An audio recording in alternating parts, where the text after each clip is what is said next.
Las puertas de latón del Silver Dollar Saloon se abrieron con un crujido inquietante que silenció todas las conversaciones en Blackwater Ridge. A través de la polvorienta luz del atardecer, apareció una figura que lo cambiaría todo. Un hombre cuyos fríos ojos grises albergaban secretos más oscuros que la noche de Wyoming. Lo que los habitantes del pueblo no sabían era que su tranquilo pueblo fronterizo estaba a punto de convertirse en el escenario de un ajuste de cuentas que llevaba 20 años fraguándose. El nombre del desconocido figuraba en carteles de búsqueda en 3 territorios, pero su rostro contaba una historia completamente distinta. Antes de volver al tema, cuéntanos desde dónde nos estás sintonizando y... Si esta historia te conmueve, asegúrate de estar suscrito, porque mañana tengo algo muy especial guardado para ti. El viento otoñal traía el aroma de la artemisa y la inminente lluvia por las calles de Blackwater Ridge, mientras el anochecer se cernía sobre el pequeño pueblo de Wyoming. Ubicado en la confluencia de 2 rutas comerciales, el asentamiento había crecido de unas pocas cabañas rudimentarias a una modesta comunidad de casi 300 personas, con un almacén, una iglesia, una oficina de telégrafos y la joya de la corona del entretenimiento fronterizo, el Silver Dollar Saloon. Dentro del bar se había reunido la multitud vespertina habitual. Los ganaderos disfrutaban de un whisky tras largas jornadas en la pradera. Los comerciantes ambulantes compartían historias de pueblos lejanos, y los jugadores locales probaban suerte en las mesas de póker iluminadas por el parpadeo de las lámparas de aceite. El aire estaba cargado de humo de tabaco y se oía el murmullo de las conversaciones, interrumpido ocasionalmente por carcajadas o el crujido agudo de las bolas de billar. Tras la barra de caoba se encontraba Theodore Blackwood, un hombre corpulento cuyos brazos gruesos mostraban cicatrices de su juventud como ferroviario. Había comprado el Silver Dollar 5 años antes, con los ahorros acumulados durante una década de trabajo peligroso, transformándolo en el bar más respetable en 80 kilómetros a la redonda. Blackwood se enorgullecía de dirigir un local ordenado. Las disputas se resolvían con rapidez. Los alborotadores eran expulsados sin contemplaciones, y todos conocían las reglas. En una mesa de la esquina, 4 rancheros locales jugaban a su partida semanal de póker. Samuel Morrison, dueño del rancho más grande del condado, estudiaba sus cartas con gafas de montura metálica mientras sus curtidos dedos tamborileaban sobre la superficie de fieltro. Frente a él se sentaban William Patterson, cuya familia había sido una de las primeras en colonizar el valle, y Daniel Crawford, un joven que había heredado el modesto rancho de su padre la primavera anterior. El cuarto jugador, Marcus Whitley, repartía las cartas con una eficiencia experta mientras contaba a los demás historias de su reciente viaje a Denver. La velada transcurrió sin incidentes hasta que el reloj sobre la barra dio 8 campanadas. Como si el propio sonido las hubiera llamado, las puertas dobles del bar se abrieron con un crujido prolongado y siniestro que pareció resonar por todos los rincones del establecimiento. La habitual sinfonía de conversaciones, tintineo de copas y barajar cartas se interrumpió bruscamente. Por la puerta apareció una figura que llamó la atención de inmediato. El hombre parecía tener poco más de 40 años, alto y delgado, con movimientos mesurados que sugerían confianza y cautela. Su ropa era de buena calidad, pero desgastada por el viaje. Un abrigo oscuro de lana con muchos kilómetros de recorrido, botas de cuero lustradas a pesar de su evidente antigüedad, y un sombrero negro que proyectaba sombras sobre sus rasgos angulosos. Sin embargo, lo que más impactaba a los observadores eran sus ojos, pálidos ojos grises que parecían catalogar cada rostro, cada salida, cada amenaza potencial en cuestión de segundos. El desconocido se detuvo justo en el umbral, dejando que las puertas se cerraran tras él con un golpe sordo que pareció anormalmente fuerte. en el repentino silencio. Su mirada recorrió metódicamente la sala, deteniéndose brevemente en cada mesa ocupada antes de posarse en la barra. Cuando se movía, lo hacía con la fluidez y la gracia de alguien acostumbrado a sacar conclusiones rápidas sobre situaciones peligrosas. Blackwood sintió un escalofrío involuntario al fijarse en él aquellos ojos grises. En 20 años de vida en la frontera, había desarrollado un instinto fiable sobre los hombres, sus intenciones, sus capacidades, su disposición a causar problemas. Este desconocido irradiaba un aura de peligro controlado que ponía los nervios de punta. Pero había algo más, algo que desafiaba cualquier clasificación fácil. Bajo la amenaza superficial se escondía lo que parecía un profundo cansancio, como si el hombre cargara con cargas que le habían marcado el alma. El desconocido se acercó a la barra con pasos pausados, sus botas marcando el ritmo del suelo de madera. Otros clientes se removieron incómodos en sus asientos y las conversaciones se reanudaron en susurros. Los jugadores de póker intentaron volver a concentrarse en sus cartas, pero Morrison se encontraba mirando furtivamente al recién llegado cada pocos segundos. «Whisky», dijo el desconocido al llegar a la barra. Su voz era baja y áspera, marcada por años de vida dura y quizás decisiones aún más difíciles. «Del bueno, si lo tienes».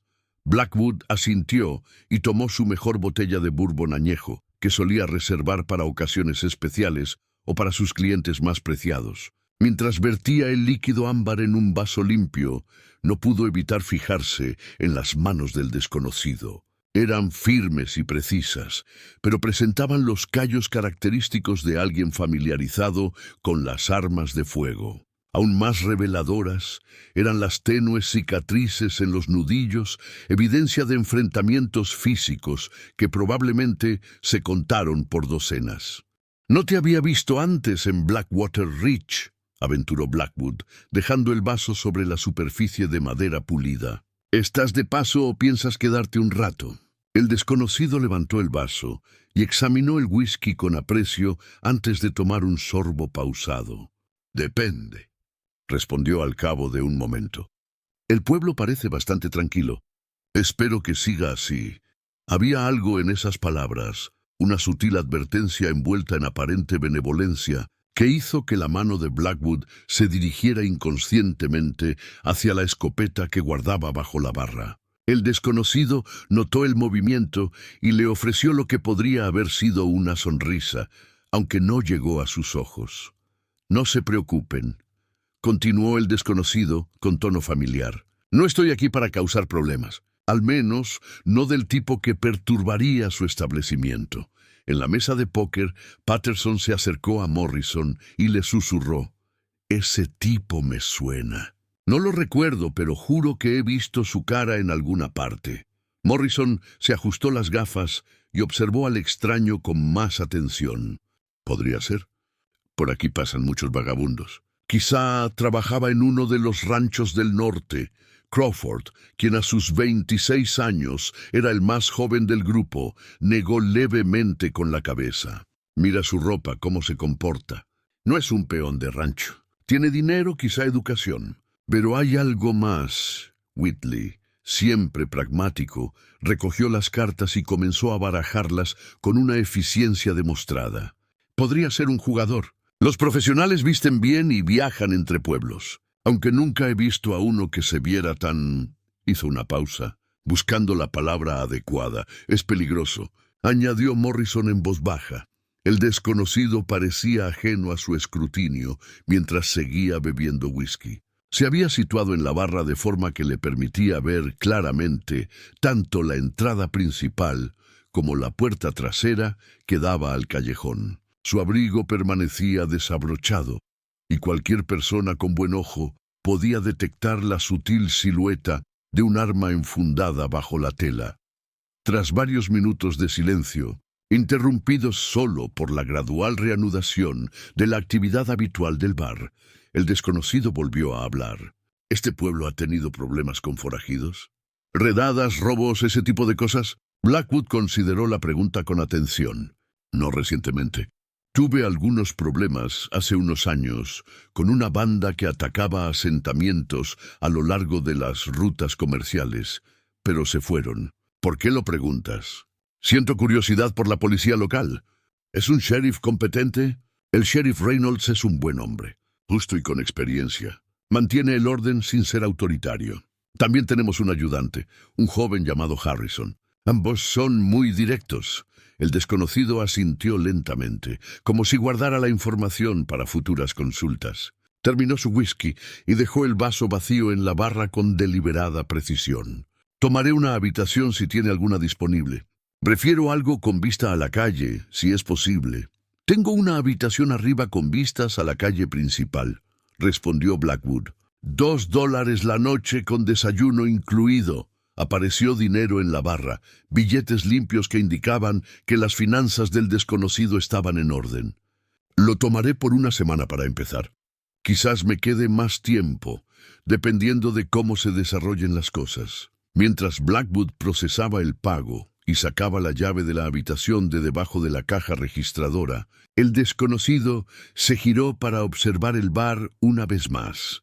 Su mirada se posó en los jugadores de póker, quienes habían abandonado toda pretensión de concentrarse en su juego. Cuando esos ojos grises se encontraron con la mirada de Morrison, el ranchero sintió una punzada de reconocimiento tan fuerte que le temblaron las manos.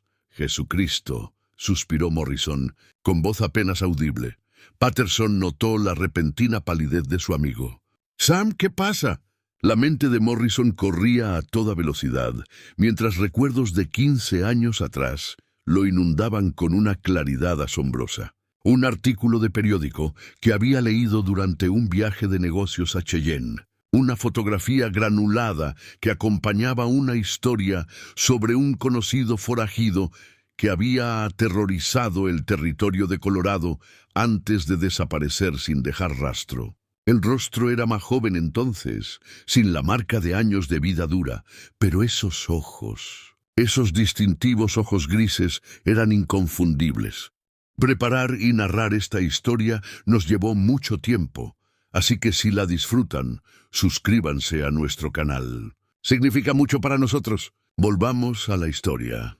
El desconocido aceptó la llave de su habitación y se dirigió a las escaleras que conducían al segundo piso. Mientras subía, sus pasos marcaban una cadencia mesurada que parecía indicar una cuenta regresiva hacia una confrontación inevitable. En el rellano se detuvo y miró a los clientes reunidos. «Caballeros», dijo tocándose ligeramente el sombrero, «seguro que pronto tendremos ocasión de hablar de nuevo». Con esa críptica despedida, desapareció entre las sombras del pasillo del piso superior, dejando atrás un salón lleno de hombres que intentaban procesar lo que habían presenciado. Los sonidos habituales de la diversión nocturna se reanudaron gradualmente, pero las conversaciones permanecieron en voz baja y las miradas se dirigían hacia la escalera. Morrison se disculpó de la partida de póker y se acercó a la barra con las piernas temblorosas. «Blackwood», dijo con urgencia, «ese hombre que acaba de subir, ¿te dio algún nombre?»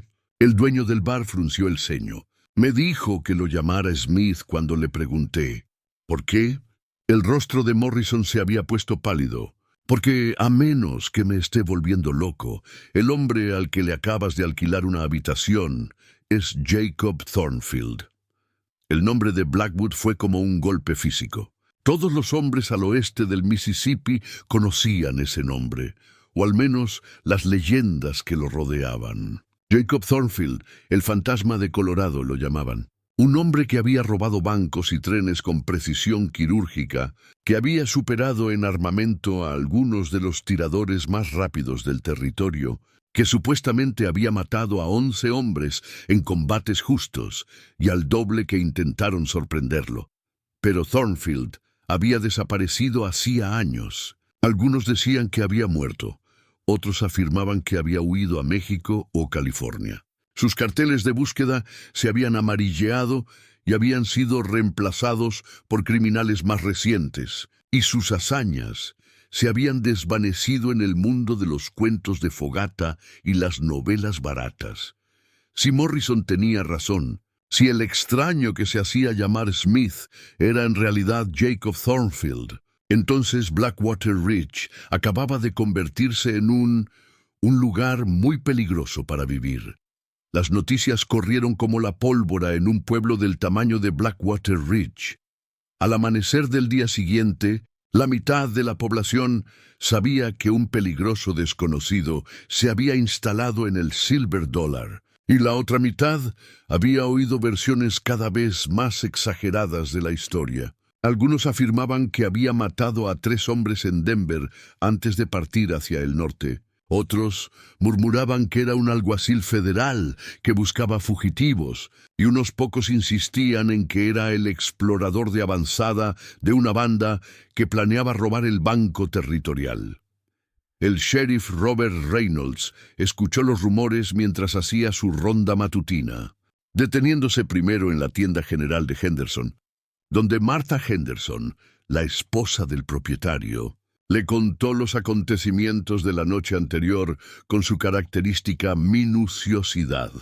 Entró como si fuera el dueño del lugar, explicó, mientras colocaba rollos de tela en una mesa de exhibición. Theodore Dice que los ojos del hombre eran más fríos que el agua de un arroyo en enero, y Samuel Morrison se puso blanco como la nieve cuando lo vio bien. Samuel dejó su partida de póker a medio terminar, Robert.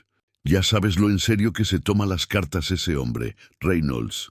Un hombre metódico de unos 50 años, con sienes canosas y reputación de juicio meticuloso. Asimiló esta información sin hacer comentarios inmediatos. Había servido como sheriff de Blackwater Ridge durante 8 años, procedente de Kansas, tras una distinguida carrera como oficial de caballería. Su enfoque en la aplicación de la ley priorizaba la prevención sobre la confrontación, y había logrado mantener la paz en el territorio mediante una combinación de firme imparcialidad y alianzas estratégicas con influyentes figuras locales. ¿Mencionó Blackwood los asuntos del extraño aquí?, preguntó Reynolds. Dice que solo está de paso, pero pagó una semana por adelantado. Pidió una habitación con vistas a la calle, según le contó Theodore a mi marido. No parece que esté planeando una salida rápida.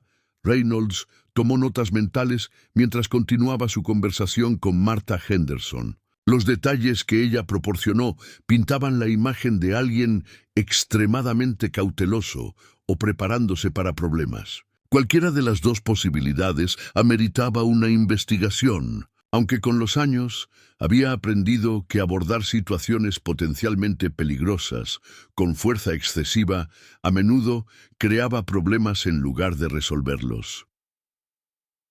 Su siguiente parada fue la oficina de telégrafos, donde el operador Edwin Walsh solía llegar antes del amanecer para atender los mensajes de las transmisiones nocturnas. Walsh, un hombre nervioso cuya complexión delgada y su rápida forma de hablar reflejaban su carácter nervioso, había recibido varias comunicaciones interesantes durante la madrugada. Hemos recibido 3 consultas distintas desde la medianoche, informó Walsh, mientras sus dedos tecleaban inconscientemente en código Morse sobre la superficie de su escritorio. Alguien en Cheyenne preguntaba por llegadas recientes, otro de la oficina de un alguacil federal en Colorado, y lo más extraño de todo, un mensaje de una agencia de detectives privados en San Francisco solicitando información sobre cualquier avistamiento de un hombre que coincidiera con una descripción muy específica. Reynolds sintió un nudo en el estómago. El hecho de que varias agencias policiales rastrearan al mismo individuo sugería una actividad delictiva grave, pero la participación de investigadores privados añadía una complejidad que podría resultar problemática. ¿Alguno de esos mensajes menciona algún nombre? La investigación del alguacil federal mencionó a alguien llamado Thornfield. Los demás solo usaron descripciones físicas, pero todos parecen buscar a la misma persona. Las sospechas del sheriff se materializaron en certeza. La reputación de Jacob Thornfield había alcanzado un estatus legendario en los territorios occidentales, aunque la información fiable sobre sus actividades reales seguía siendo frustrantemente escasa. Algunos relatos lo retrataban como un asesino despiadado que había asesinado a docenas de inocentes, mientras que otros lo describían como un bandido caballeroso que jamás había hecho daño a nadie que no le hubiera recurrido primero. La verdad, sospechaba Reynolds, se encontraba en un punto intermedio entre estos extremos. Envíen respuestas a las 3 consultas, le indicó a Walsh.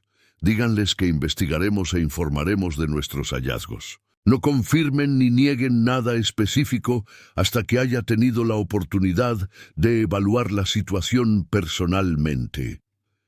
Reynolds salió de la oficina de telégrafos y caminó lentamente hacia el Silver Dollar, aprovechando el tiempo para formular su estrategia. Un enfrentamiento directo con un hombre con las supuestas capacidades de Thornfield podría resultar en un derramamiento de sangre que devastaría a la comunidad. Sin embargo, ignorar la situación por completo podría permitir que un criminal peligroso se estableciera en territorio bajo la protección de Reynolds. El bar parecía tranquilo desde fuera. Sus ventanas reflejaban la luz del amanecer que teñía la calle principal de cálidos tonos dorados. Reynolds abrió la puerta principal y encontró a Blackwood limpiando las mesas de la noche anterior. «Buenos días, Theodore. Entiendo que anoche recibiste una visita interesante». Blackwood levantó la vista de su limpieza, con un alivio evidente en su expresión. «Robert, gracias a Dios que estás aquí. He estado dándole vueltas a esta situación desde que Morrison me dijo quién cree que podría ser nuestro invitado. ¿Y qué te parece? Tú lo viste mejor que nadie».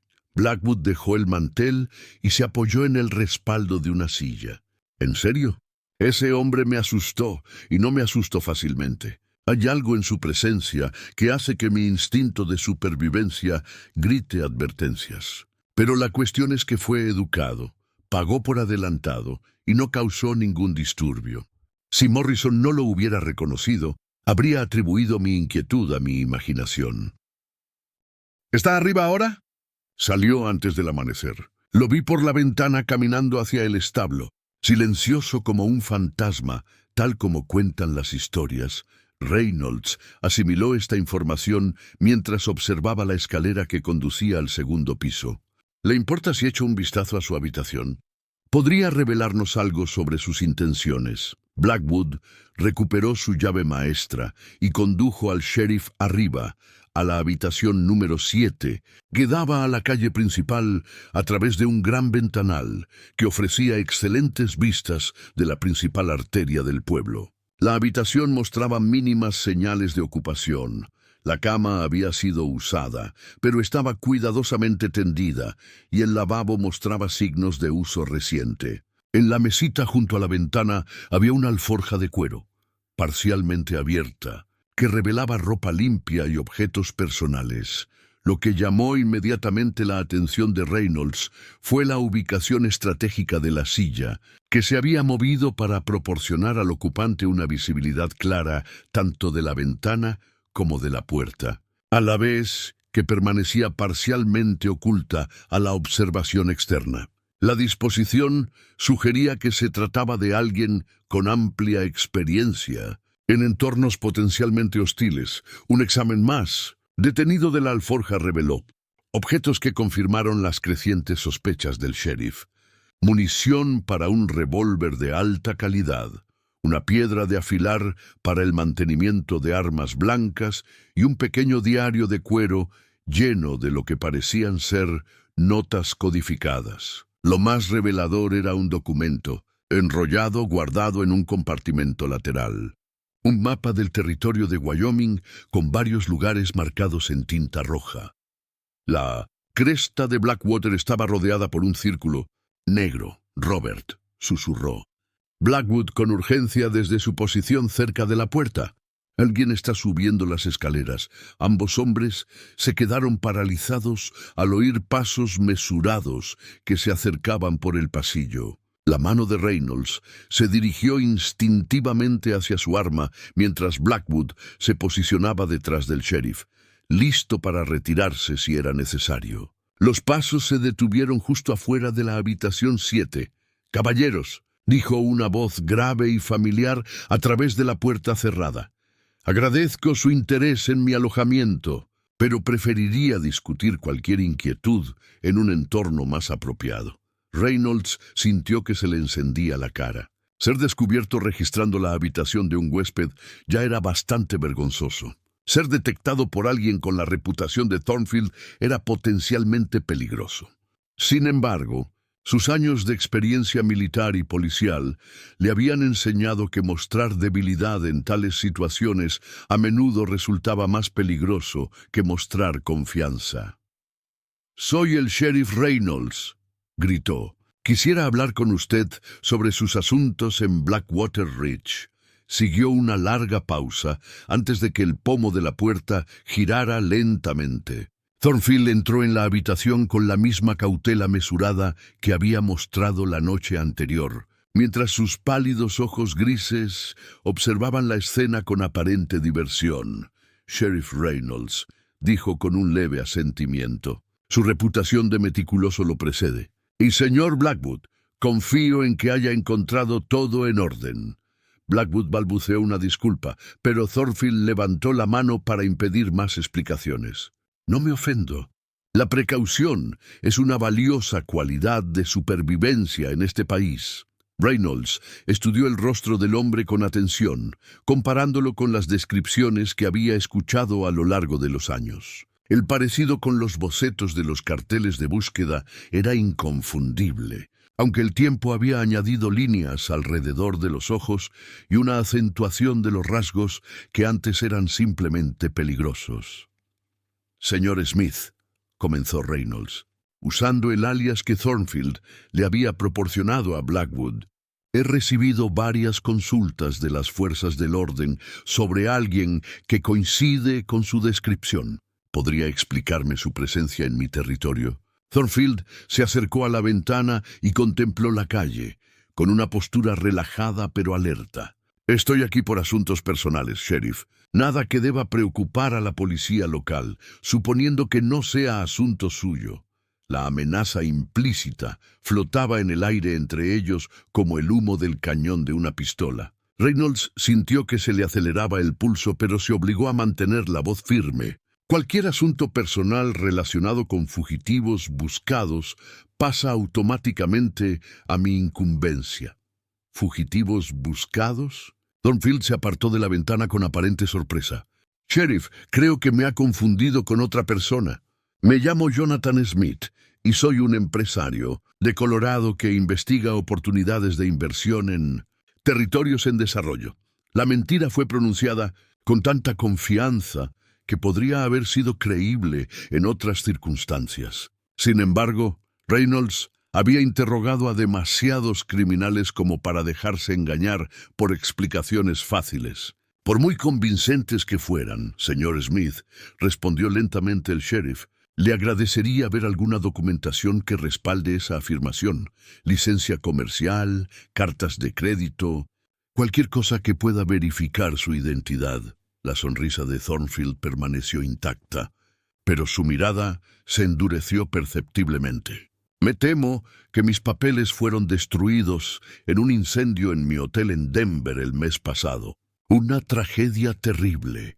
3 personas murieron, incluido un alguacil federal que investigaba la desaparición de fondos bancarios. Es extraño cómo a veces los incendios parecen consumir exactamente los documentos equivocados». El mensaje fue clarísimo. Thornfield reconocía su verdadera identidad a la vez que advertía a Reynolds sobre las consecuencias de presionar demasiado. La referencia a un alguacil federal fallecido sirvió tanto de explicación como de amenaza. Blackwood palideció durante el intercambio, comprendiendo lo suficiente el subtexto como para darse cuenta de que su cantina se había convertido en el escenario de una confrontación potencialmente mortal. Se dirigió a la puerta con la clara esperanza de escapar antes de que estallara la violencia. Reynolds sopesó cuidadosamente sus opciones. Recurrir a Thornfield casi con seguridad resultaría en su propia muerte, dada la legendaria velocidad y precisión del forajido. Intentar arrestarlo sin pruebas suficientes provocaría precisamente el tipo de confrontación que podría devastar a la comunidad. Sin embargo, permitir que un criminal notorio operara libremente en su territorio violaba todo lo que había jurado defender. «Señor Smith», dijo finalmente, «le haré una oferta. Resuelva cualquier asunto personal que lo haya traído aquí rápida y discretamente. Y luego siga adelante. Sin problemas para nadie, sin preguntas. Pero si hay algún acto violento, cualquier actividad criminal, cualquier amenaza para las personas bajo mi protección, lo perseguiré sin importar su reputación». Thornfield observó al sheriff con lo que parecía ser un respeto genuino. «Es una oferta justa, Sheriff Reynolds. Más justa que la que he recibido de la mayoría de los agentes de la ley. Le doy mi palabra de que no estoy aquí para dañar a inocentes, ni causar problemas innecesarios. ¿Y cuánto tiempo podría requerir este asunto personal? Es difícil decirlo. Podrían ser días, podrían ser semanas. Depende de si ciertas partes se muestran cooperativas cuando las localice. Las siniestras implicaciones de esta declaración no pasaron desapercibidas para Reynolds. Alguien en Blackwater Ridge o sus alrededores había llamado la atención de uno de los hombres más peligrosos del territorio, y era poco probable que ese alguien apreciara ser encontrado.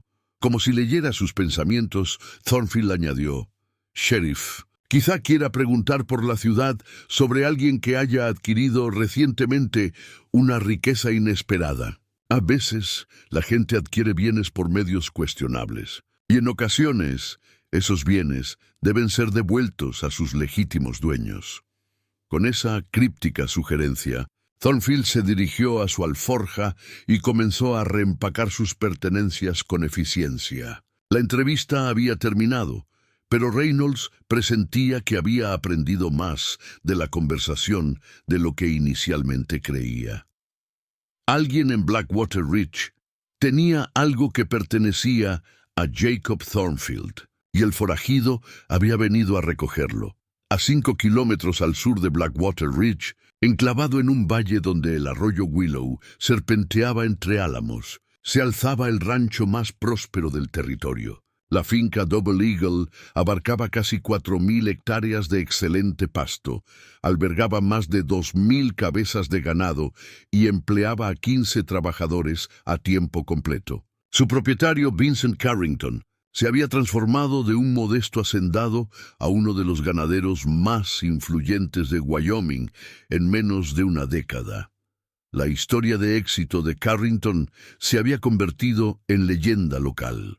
Había llegado al territorio 12 años antes con poco más que una carreta, un pequeño rebaño de cría y planes ambiciosos. Gracias a lo que parecían ser decisiones comerciales astutas, una oportunidad afortunada y un trabajo incansable, había adquirido sistemáticamente propiedades adyacentes de vecinos con dificultades, expandido sus operaciones con ganado importado de Texas y establecido contratos rentables con los mercados del este. La casa del rancho reflejaba la prosperidad de Carrington, una estructura de 2 pisos construida con madera importada y piedra local, con ventanas de cristal traídas desde Denver a un precio considerable. Amplias terrazas rodeaban 3 lados del edificio, proporcionando una sombra refrescante durante los meses de verano y con vistas panorámicas del valle circundante. Detrás de la casa principal se alzaban una serie de graneros, barracones y dependencias que representaban una inversión de miles de dólares. Esa mañana en particular, Carrington se encontraba en su terraza tomando café en porcelana fina mientras contemplaba sus dominios con su característica satisfacción. A sus 52 años se mantenía vigoroso y alerta. Su espeso cabello plateado y su barba bien recortada le otorgaban un aire de distinguida autoridad. Su ropa era cara pero práctica, pantalones a medida, botas cosidas a mano y un chaleco de seda que sugería riqueza sin parecer ostentoso. La apacible rutina matutina se vio interrumpida por la llegada de su capataz, Douglas Brennan, quien cabalgó hacia la casa a un ritmo que sugería urgencia. Brennan, un hombre curtido de unos 40 años, con el andar arqueado de quien ha pasado la mayor parte de su vida a caballo, desmontó rápidamente y se acercó a la terraza con evidente preocupación en el rostro. «Señor Carrington», gritó Brennan mientras subía las escaleras, «tenemos que hablar. Ha ocurrido algo en el pueblo que podría afectarnos». Carrington dejó su taza de café y señaló un par de sillas colocadas para aprovechar la brisa matutina. «¿Qué clase de cosa, Douglas?» «Problemas con nuestros contratos de suministro». «Peor aún, señor. Un desconocido llegó a Blackwater Ridge anoche. Alquiló una habitación en el Silver Dollar, pagada con una semana de antelación. Dicen que Samuel Morrison lo reconoció de viejos carteles de Se Busca. La expresión del dueño del rancho no cambió, pero sus dedos se apretaron imperceptiblemente alrededor de su taza de café. ¿Quién lo reconoció? Brennan bajó la voz a pesar de su aislamiento. Jacob Thornfield. El nombre impactó a Carrington como un puñetazo, aunque sus años de autocontrol impidieron cualquier reacción visible. Había pasado casi una década construyendo una nueva vida basada en la respetabilidad y el éxito, distanciándose de las decisiones tomadas en tiempos desesperados. Se suponía que el pasado permanecería enterrado, sus secretos a salvo, bajo capas de logros legítimos y prestigio comunitario. ¿Estamos seguros de esta identificación?, y preguntó Carrington con cautela. La vista de Morrison ya no es la de antes, y los hombres pueden parecerse de lejos. El sheriff Reynolds registró la habitación del hombre esta mañana. Encontró mapas con ubicaciones marcadas, incluido nuestro valle. Theodore Blackwood dijo que el desconocido preguntaba por la policía local. Quería saber sobre problemas con delincuentes y cosas así. No me parece casualidad. Carrington se levantó de su silla y caminó hasta el borde de la terraza, contemplando el ganado que salpicaba sus pastos como piedras oscuras dispersas. Cada animal representaba inversión y ganancias, prueba tangible de su transformación de fugitivo desesperado a ciudadano respetado. La idea de perder todo lo que había construido lo llenaba de una furia fría que luchaba por contener. «Dupliquen la rotación de guardias en la propiedad», le indicó a Brennan. «Asegúrense de que los hombres entiendan que están vigilando a posibles cuatreros, no a una amenaza específica. No quiero que cunda el pánico entre la cuadrilla y el sheriff. ¿No deberíamos informarle a Reynolds sobre nuestras preocupaciones?» La sugerencia flotaba en el aire entre ellos como el humo de una pistola. Involucrar a la policía local requeriría explicaciones que Carrington no podría dar sin destruir su identidad cuidadosamente construida. El sheriff Reynolds era un hombre honesto, pero la honestidad en esta situación resultaría catastrófica. «Déjame pensar en nuestras opciones», respondió Carrington. «Mientras tanto, quiero que vayas al pueblo esta tarde. Visita el Silver Dollar, tómate algo, escucha conversaciones. Averigua todo lo que puedas sobre las intenciones de este desconocido sin parecer demasiado interesado». Brennan asintió y se preparó para irse, pero se detuvo en lo alto de los escalones de la terraza. «Señor Carrington, si de verdad es Jacob Thornfield, ¿qué nos quiere? Nuestra operación ha sido completamente legítima durante años». La pregunta contenía matices que ambos hombres comprendían, pero no podían reconocer abiertamente. Carrington nunca le había contado explícitamente su pasado a su capataz, pero Brennan era lo suficientemente inteligente como para reconocer que la rápida acumulación de riqueza de su empleador no había sido del todo convencional. Ciertas decisiones empresariales, viajes inexplicables a pueblos lejanos y visitas ocasionales de desconocidos de aspecto peligroso habían creado un patrón que sugería una historia compleja. Algunas deudas tardan más en cobrarse que otras, dijo Carrington finalmente.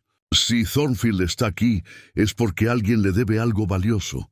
La pregunta es si esa persona está dispuesta a saldar cuentas pacíficamente.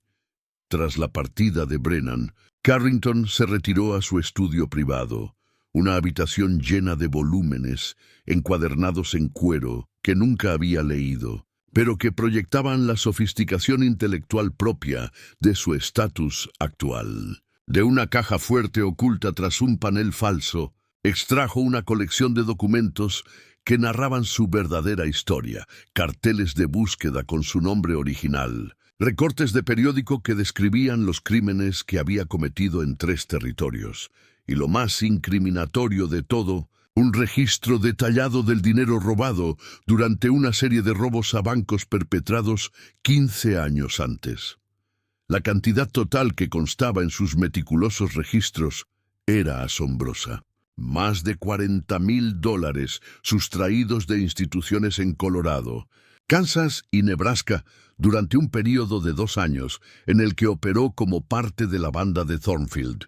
Su parte de las ganancias le había proporcionado el capital necesario para adquirir sus primeras tierras y su ganado, sentando las bases de todo lo que logró posteriormente.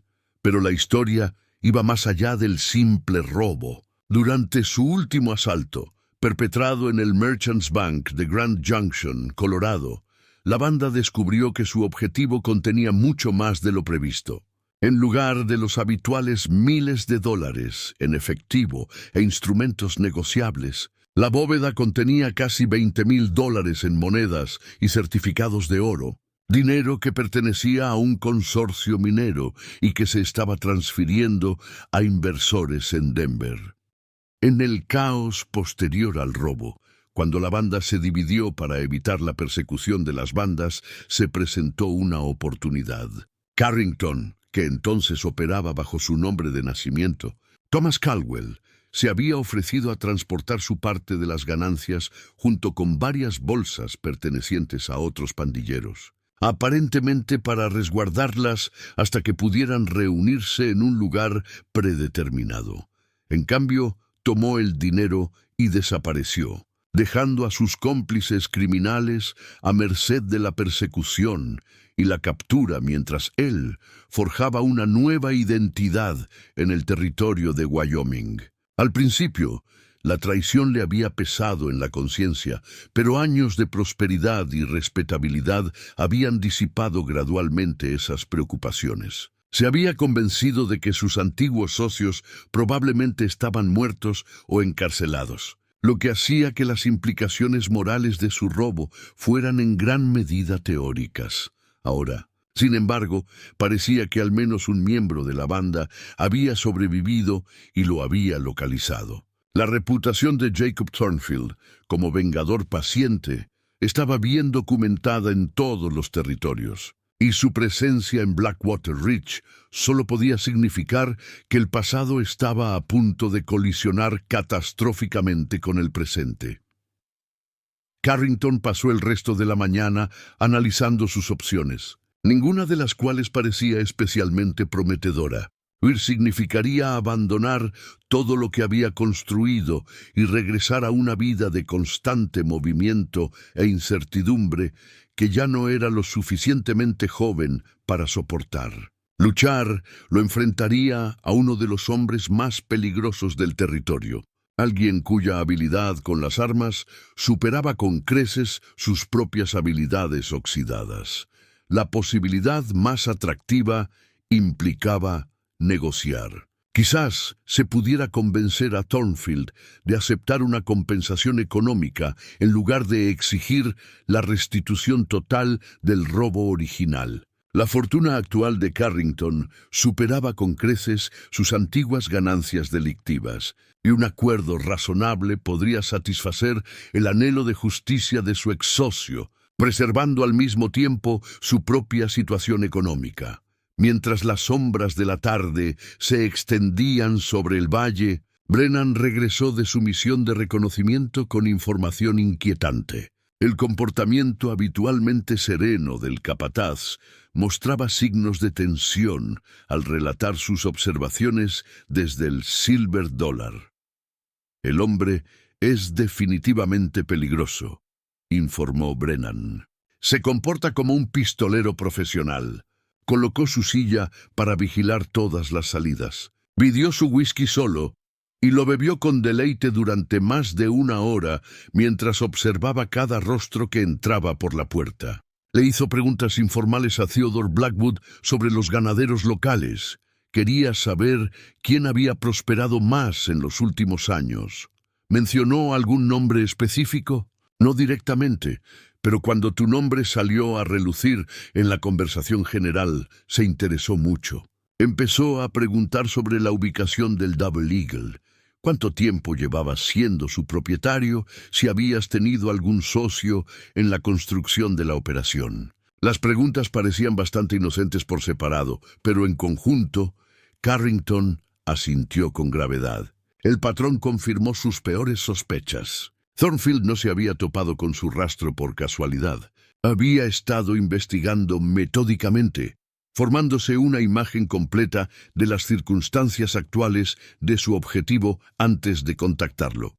«Hay algo más», continuó Brennan. «El sheriff Reynolds también estaba en el bar manteniendo la distancia, pero obviamente vigilando. Se dice que alguaciles federales y detectives privados han estado enviando telegramas preguntando por desconocidos recientes. Esta situación ha llamado la atención de las fuerzas del orden desde múltiples direcciones. La intervención de las autoridades federales añadió una peligrosa complejidad a una situación ya de por sí inestable. Si la presencia de Thornfield atraía demasiado escrutinio oficial, el propio pasado de Carrington podría ser objeto de investigación, independientemente de cómo se resolviera el enfrentamiento inmediato. Al anochecer, sobre el rancho Double Eagle, Carrington tomó una decisión. En lugar de esperar a que Thornfield iniciara el contacto bajo sus propios términos, organizaría una reunión que permitiera un ambiente controlado y una posible negociación. La oscuridad inminente proporcionaría cobertura para movimientos discretos, y el lugar aislado minimizaría el riesgo de testigos o interrupciones. Le ordenó a Brennan que seleccionara a 3 de sus hombres más confiables, vaqueros de lealtad incuestionable y discreción incuestionable. Lo acompañarían a Blackwater Ridge esa noche, aparentemente para asuntos rutinarios, pero en realidad para brindarle seguridad durante lo que prometía ser la conversación más peligrosa de su vida adulta. Había mucho más en juego. Todo lo que Carrington había construido durante la última década pendía de un hilo, dependiendo de su capacidad para convencer a un legendario forajido de que una solución pacífica servía a ambos intereses más que una confrontación violenta. Mientras se preparaba para el viaje a la ciudad, Carrington no podía evitar la sensación de que se acercaba al final de una vida y potencialmente al comienzo de otra. Si esa nueva vida transcurriría en una cómoda prosperidad o en una huida desesperada, aún estaba por determinar las próximas horas. El molino abandonado de Copper Creek llevaba 7 años vacío. Sus vigas desgastadas y maquinaria oxidada servían como monumentos a sueños fallidos y promesas incumplidas. Ubicado a 8 kilómetros al este de Blackwater Ridge, donde el arroyo formaba un meandro natural, la estructura proporcionaba el aislamiento perfecto para conversaciones que requerían absoluta privacidad. El antiguo dueño del molino se había marchado durante el crudo invierno de 1878, dejando atrás deudas y equipo que nadie más reclamó. Thornfield llegó primero, atando su caballo a una sección derrumbada de la rueda hidráulica antes de realizar un reconocimiento exhaustivo de los alrededores. Las viejas costumbres eran difíciles de eliminar, y 15 años de supervivencia le habían enseñado a no entrar nunca en ninguna reunión sin tener planeadas múltiples rutas de escape, e identificadas las posibles posiciones de emboscada. La posición elevada del molino ofrecía vistas imponentes de los senderos que se aproximaban, mientras que el propio arroyo ofrecía una barrera natural y un práctico método de evacuación en caso de violencia. Había pasado la tarde preparándose cuidadosamente, limpiando y revisando sus armas con la precisión metódica de alguien cuya vida dependía de la fiabilidad mecánica. Su Colt .45 descansaba bajo su cadera derecha, equilibrado por un cuchillo envainado contra sus costillas izquierdas. Un revólver de repuesto se guardaba en una funda de hombro bajo su abrigo, y su rifle permanecía asegurado a su silla de montar, a su alcance. El mensaje que organizaba esta reunión se había transmitido a través de intermediarios, un proceso que demostraba que Carrington seguía entendiendo los protocolos criminales a pesar de su transformación en un ranchero respetable. La nota en sí era breve y cuidadosamente redactada, sugiriendo una conversación sobre intereses mutuos y acuerdos comerciales históricos, sin reconocer explícitamente ninguna actividad ilegal. Mientras el sol tocaba las montañas occidentales, tiñendo el cielo de tonos naranjas y morados, Thornfield oyó el lejano sonido de caballos que se acercaban. 4 jinetes emergieron del bosque, avanzando a un ritmo constante que denotaba confianza más que urgencia. Incluso a la distancia, reconoció la distintiva postura de Carrington y su costosa vestimenta. Los años habían sido benévolos con su excompañero. Mientras Thornfield acumulaba las cicatrices y el desgaste de las continuas penurias, Carrington parecía próspero y bien alimentado. Su cabello canoso y su barba recortada le otorgaban un aire de distinguida autoridad. La transformación fue notable. De forajido desesperado a aristócrata territorial en menos de una década, Carrington desmontó a 50 metros del molino, instruyendo a sus 3 compañeros a permanecer con los caballos mientras él se acercaba solo. El gesto demostró confianza y conocimiento táctico, manteniendo el apoyo armado a distancia y evitando la apariencia de amenaza directa. «Jacob», gritó Carrington mientras subía los escalones de la entrada del molino. «Tienes buen aspecto, dadas las circunstancias». «Vincent», respondió Thornfield, usando el nombre que su ex socio había adoptado junto con su nueva identidad. «La prosperidad te sienta bien. Te has forjado un buen negocio». Se encontraron frente a frente en la planta principal del molino, 2 hombres cuya historia compartida unía un pasado criminal con un presente respetable. El escenario parecía apropiado, un lugar donde la honestidad empresarial había fracasado, ahora sede de negociaciones entre antiguos ladrones. «Supongo que estás aquí por el asunto de Grand Junction», dijo Carrington sin preámbulos. «Eso fue hace mucho tiempo, Jacob. Es historia antigua. $47,326, respondió Thornfield con precisión, más los intereses acumulados durante 15 años. Desde mi punto de vista, no es una cifra antigua». La figura cayó como un golpe físico. Carrington esperaba que el tiempo hubiera desdibujado la contabilidad exacta, que la emoción y la memoria resultaran más flexibles que las matemáticas. En cambio, se enfrentó a alguien que aparentemente llevaba un registro meticuloso de cada centavo robado. «Veo que has llevado una contabilidad detallada», observó Carrington. «Siempre has sido minucioso en los asuntos de negocios. Tuve tiempo de sobra para calcular las cantidades exactas durante mi estancia en la prisión territorial. 3 años, 2 meses y 16 días para calcular con exactitud cuánto me debía cada ex socio».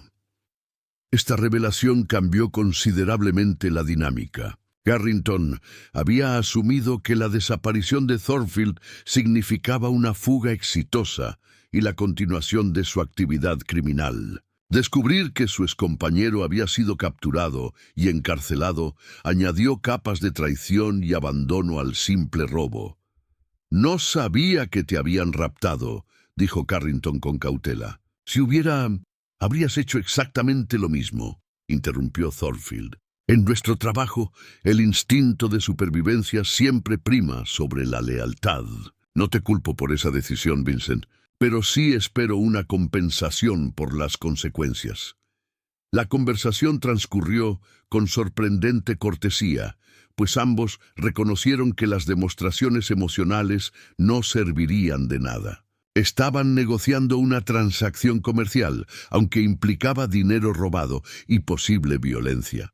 Supongamos que llegamos a un acuerdo, sugirió Carrington, que satisfaría tu sentido de la justicia y nos permitiría a ambos salir de esto intactos. Thornfield claramente había considerado esta cuestión detenidamente. Restitución total del capital, más un 15% de interés anual. Asciende aproximadamente a $93,000, según mis cálculos. La cantidad era asombrosa, representando casi la mitad de los activos totales de Carrington. Cumplir con tales exigencias paralizaría su operación y destruiría su estilo de vida cuidadosamente construido. Pero negarse podría resultar aún más costoso.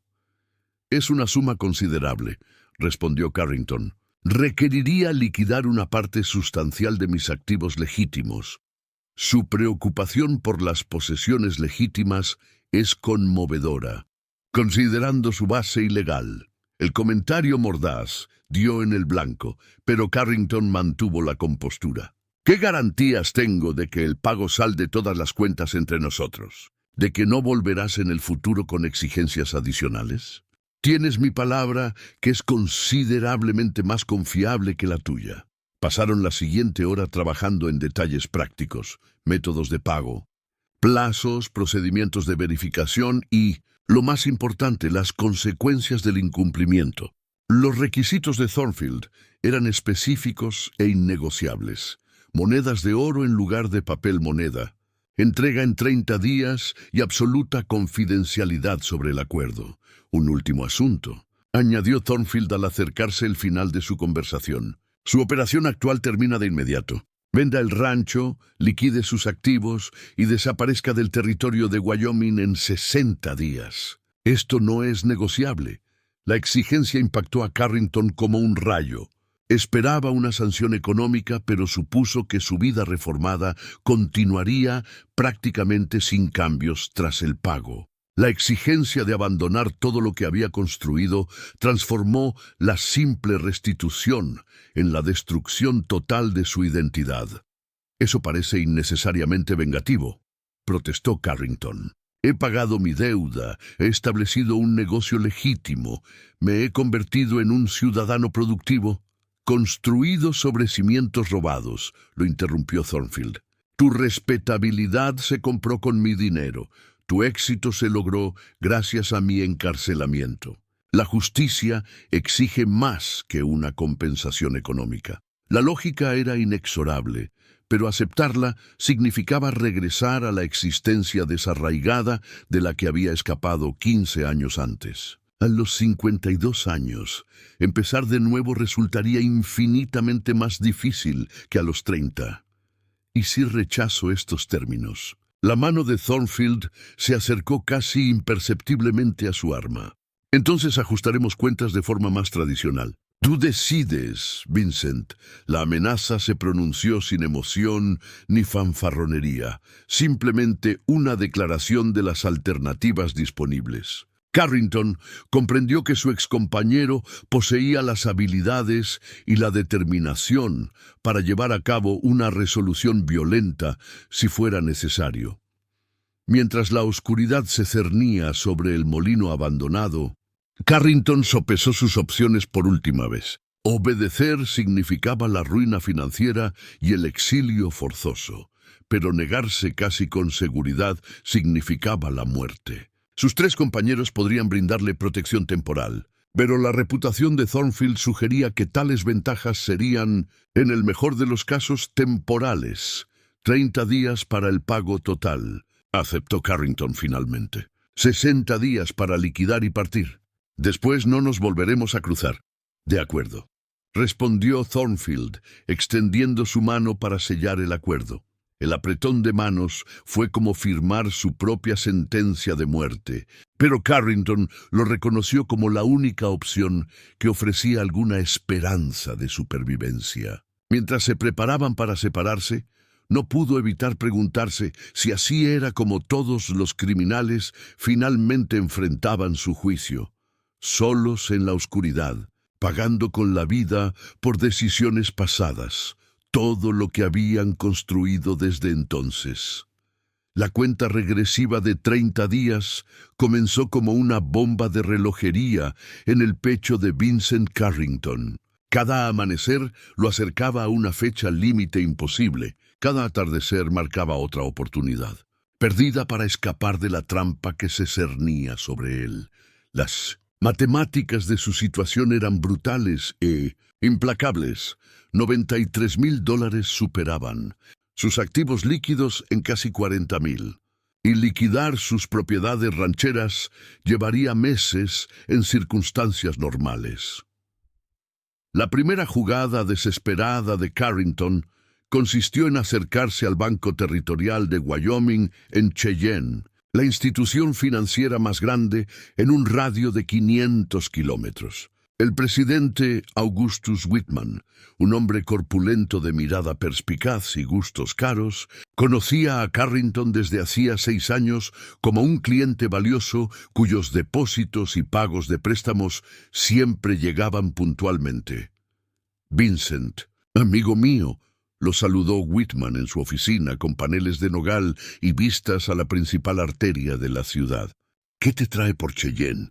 ¿Ampliando de nuevo las operaciones de Double Eagle?» «De hecho, Augustus, estoy considerando diversificar mi negocio en Colorado. He oído que hay oportunidades en la extracción de plata que podrían resultar bastante rentables».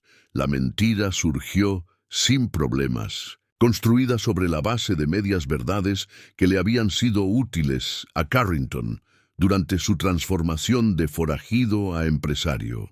Había investigado suficientes operaciones mineras legítimas como para hablar convincentemente sobre las calidades del mineral, los costos de extracción y la logística del transporte. ¡Qué momento tan interesante!, reflexionó Whitman, consultando un grueso libro de contabilidad lleno de resúmenes de inversiones actuales. Varios de nuestros clientes han mencionado oportunidades similares. ¿Qué tipo de compromiso de capital estamos considerando? Aproximadamente $75,000 para la compra inicial de equipo y terrenos. Necesitaría liquidar la mayor parte de mi ganado e hipotecar la propiedad del rancho para reunir los fondos suficientes. La expresión de Whitman se tornó más cautelosa. Un apalancamiento tan agresivo representaba un riesgo significativo, tanto para el prestatario como para el prestamista, sobre todo cuando se basaba en inversiones especulativas en territorios lejanos. Esa es una exposición considerable, Vincent.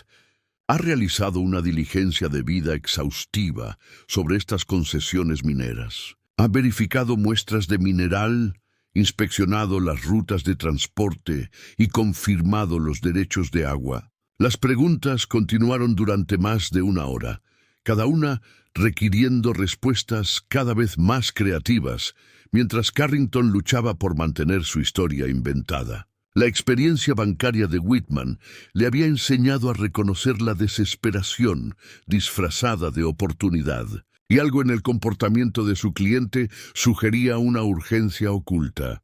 Necesitaré documentación detallada sobre estas explotaciones mineras antes de aprobar préstamos importantes, concluyó Whitman finalmente. Estudios geológicos, informes de análisis, confirmaciones de títulos de propiedad. Tráeme la documentación completa y podemos hablar de las condiciones. Carrington salió del banco con las manos vacías y cada vez más desesperado. Crear documentación convincente le llevaría semanas, algo que no poseía, suponiendo que tal engaño pudiera superar el escrutinio profesional. Su segundo intento consistió en contactar a Marcus Wellington, un acaudalado comprador de ganado que había trabajado con el Double Eagle durante varios años. Wellington operaba desde Denver, pero mantenía agentes en todo el territorio de Wyoming, comprando ganado para los mercados del este, donde los precios de la carne se mantenían constantemente altos.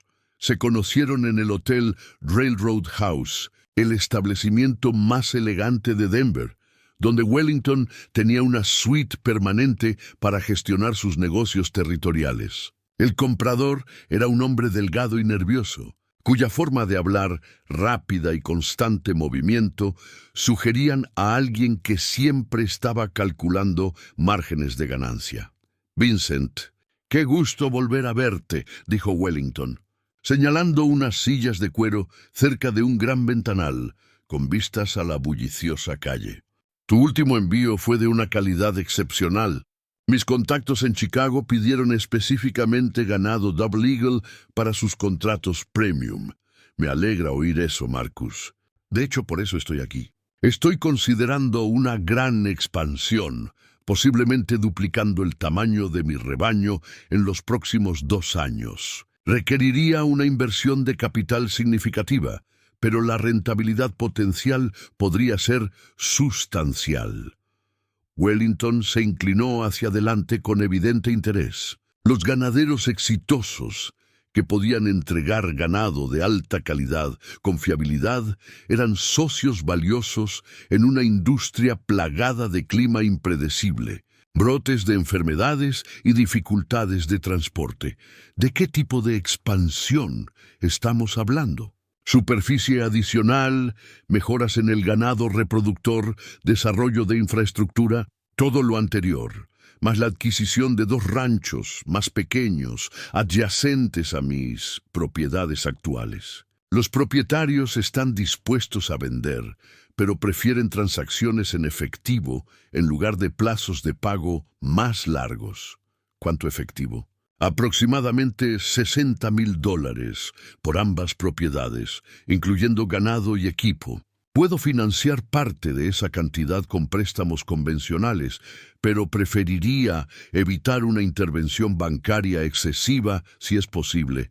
Wellington asintió, comprensivo. Muchos empresarios territoriales preferían acuerdos que minimizaran la documentación oficial, sobre todo al tratar con propiedades cuyos historiales de propiedad pudieran contener irregularidades.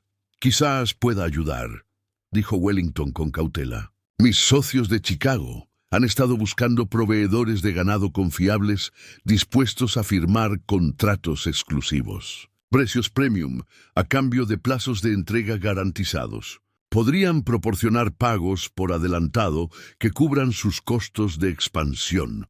La oferta representaba exactamente lo que Carrington necesitaba, pero las condiciones de Wellington resultaron problemáticas. Los contratos exclusivos requerirían documentación legal que estableciera la propiedad y operación continua del rancho Double Eagle por parte de Carrington. Algo imposible dada la exigencia de Thornfield de que abandonara por completo el territorio de Wyoming. «Déjame revisar los detalles del contrato y me pondré en contacto contigo», dijo Carrington, sabiendo que no podía aceptar arreglos que impidieran su obligada partida.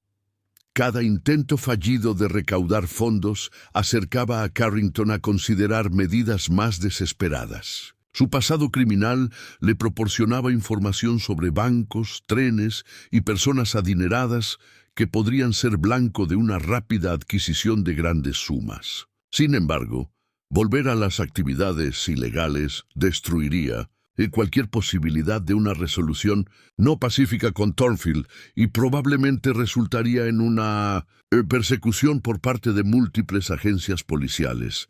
Aún más inquietantes fueron los sutiles cambios que notó en Blackwater Ridge.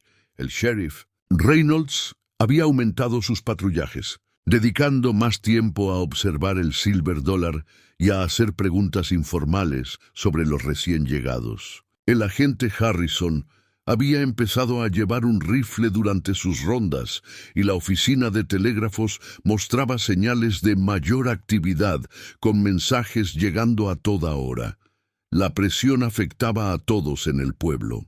Theodore Blackwood se ponía cada vez más nervioso por su famoso invitado. sobresaltándose ante cualquier ruido inesperado y con una escopeta cargada detrás de la barra. Samuel Morrison había dejado de jugar sus partidas semanales de póker, alegando enfermedad, pero en realidad evitando cualquier lugar donde pudiera encontrarse directamente con Thornfield. Incluso las conversaciones rutinarias tenían un matiz de tensión, ya que los residentes se preguntaban cuándo concluiría el misterioso asunto del desconocido. El propio Thornfield permanecía prácticamente invisible durante el día, desapareciendo cada mañana y regresando al anochecer. Los rumores lo situaban en diversos lugares del territorio. Algunos afirmaban haberlo visto en Cheyenne hablando con alguaciles federales. Otros insistían en que se reunía con criminales conocidos en lugares remotos. Lo cierto era que nadie conocía sus actividades, y la incertidumbre alimentaba especulaciones cada vez más descabelladas. En el 15º día de su cuenta regresiva, Carrington recibió una visita inesperada en el rancho Double Eagle.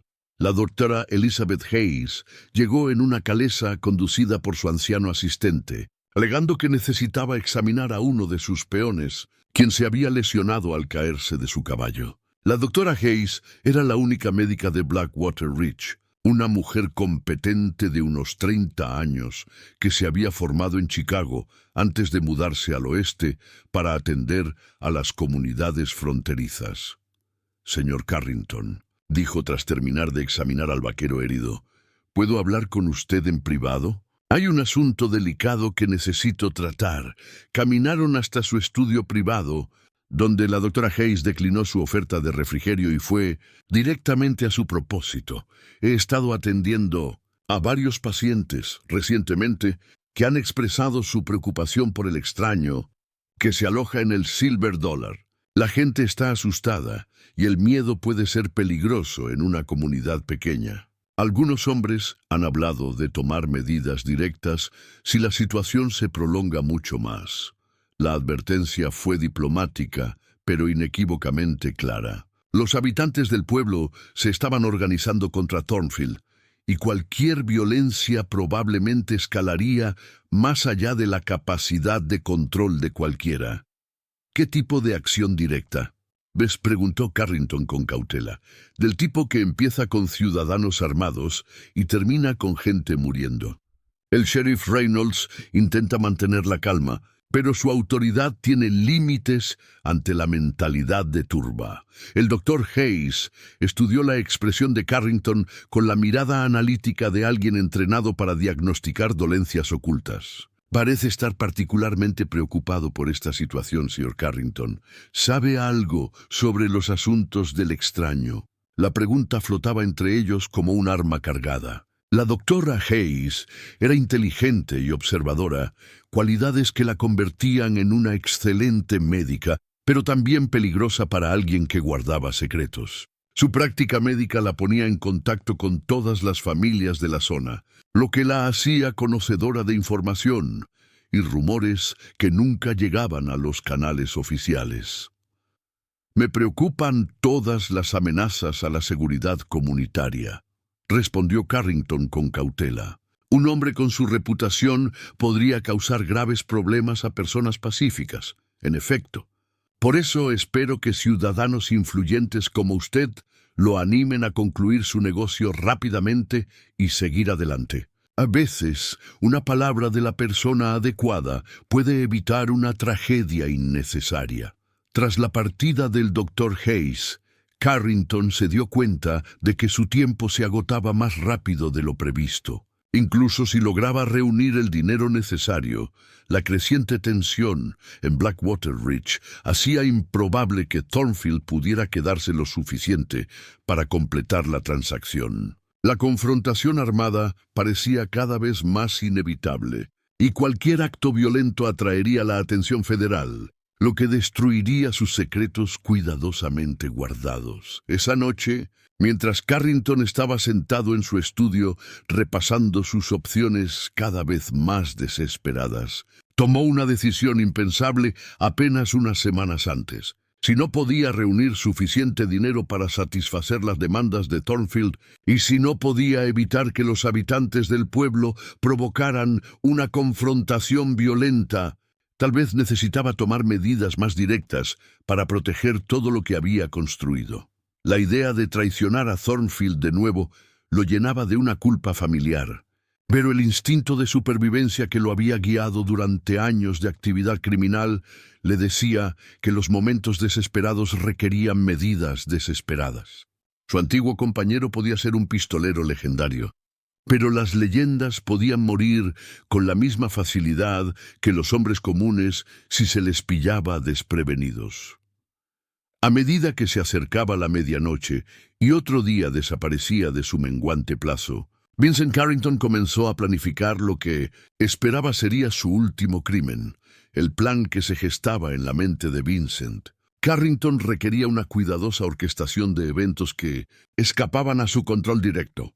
No podía simplemente asesinar a Jacob Thornfield sin más. La muerte del legendario forajido desencadenaría investigaciones que podrían revelar su historia compartida y destruir la respetable identidad que tanto se había esforzado por construir. En cambio, necesitaba que Thornfield muriera en circunstancias que parecieran naturales, accidentales, o al menos ajenas al rancho Double Eagle. La solución se le ocurrió durante una noche de insomnio que pasó paseando por su estudio, mientras analizaba opciones cada vez más desesperadas. Si los habitantes de Blackwater Ridge realmente se estaban organizando contra el misterioso forastero, tal vez esa situación volátil podría guiarse hacia una conclusión favorable a los intereses de Carrington. Un rumor cuidadosamente plantado, una revelación estratégica en el momento oportuno, podría transformar la preocupación ciudadana en una acción letal. Su oportunidad surgió 3 días después, cuando Douglas Brennan regresó de otro viaje de reconocimiento a la ciudad con información inquietante sobre la escalada de las tensiones. «Está empeorando, señor Carrington», informó Brennan desde su puesto cerca de la chimenea del estudio. «Harold Peterson ha estado hablando con cualquiera que quiera escucharlo sobre la organización de un comité de seguridad pública. Afirma que la presencia del desconocido perjudica el negocio, ahuyenta a los clientes y hace que la gente decente tenga miedo de salir de noche». Harold Peterson era dueño de la tienda de abarrotes más grande del pueblo y ejercía una influencia considerable en la comunidad mercantil de Blackwater Ridge. Sí, Peterson se organizaba activamente contra Thornfield. Otros comerciantes probablemente seguirían su ejemplo. «¿Qué clase de comité propone?», les preguntó Carrington, aunque sospechaba que ya sabía la respuesta. «De esos que piden a desconocidos problemáticos que abandonen la ciudad para siempre». Peterson ha estado recordando a la gente lo que les pasó a esos infractores el invierno pasado. Cómo se marcharon repentinamente tras recibir visitas de ciudadanos preocupados.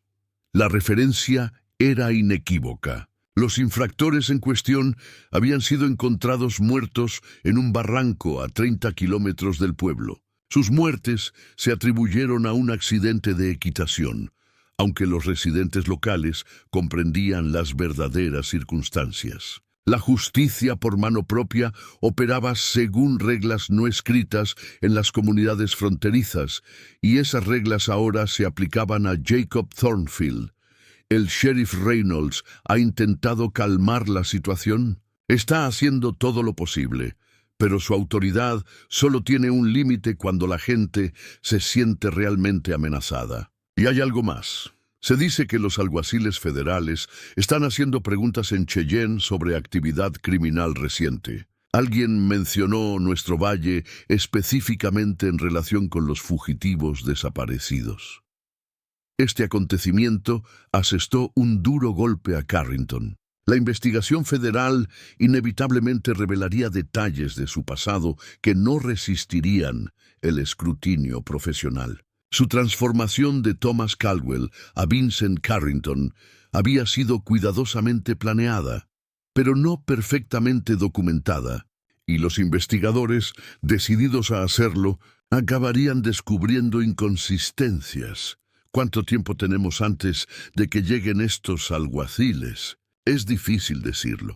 Podrían ser días, podrían ser semanas. Depende de sus otras prioridades y de si consideran nuestra situación urgente. Carrington tomó su decisión con la frialdad calculadora que lo había convertido en un criminal eficaz. La inminente investigación federal eliminaba cualquier posibilidad de una resolución pacífica mediante la negociación o el pago. Thornfield debía morir antes de que llegaran los alguaciles, y las circunstancias de su muerte debían desviar las sospechas de cualquier persona relacionada con el robo de dinero bancario.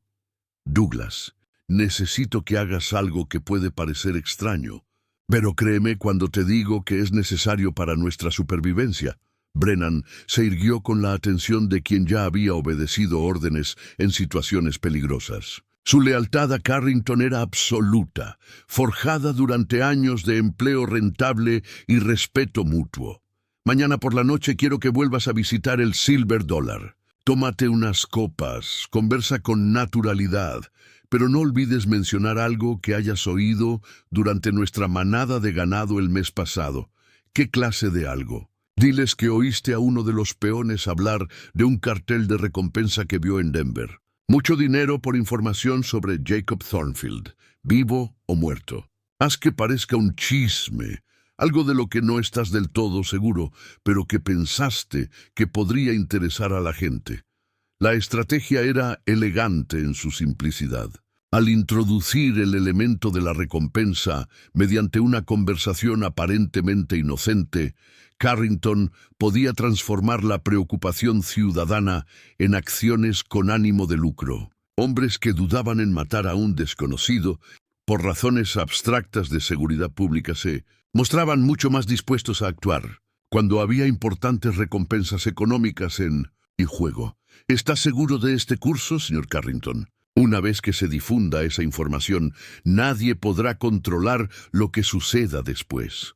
Estoy seguro. Y Douglas, después de que distribuyas esa información, quiero que lleves a los hombres y lleves la manada del norte a los pastos de invierno. Quédate allí al menos una semana o más, si es posible. Mantén a todos alejados del pueblo hasta que esta situación se resuelva. Brennan comprendió las implicaciones de inmediato. Al retirar a todo el personal de Double Eagle de Blackwater Ridge durante el periodo crucial, Carrington se aseguraba de que nadie de su gente pudiera ser vinculado a la violencia que estallara. La coartada era completa e irrebatible. La noche siguiente transcurrió exactamente como Carrington lo había planeado. Brennan entró en el Silver Dollar a su hora habitual, pidió su whisky habitual y entabló conversación con los clientes habituales sobre asuntos cotidianos del rancho. Después de su segunda copa, cuando ya se habían soltado las lenguas y la atención se centraba en sus historias sobre los precios del ganado y las condiciones meteorológicas, mencionó el incidente de Denver casi como una ocurrencia tardía.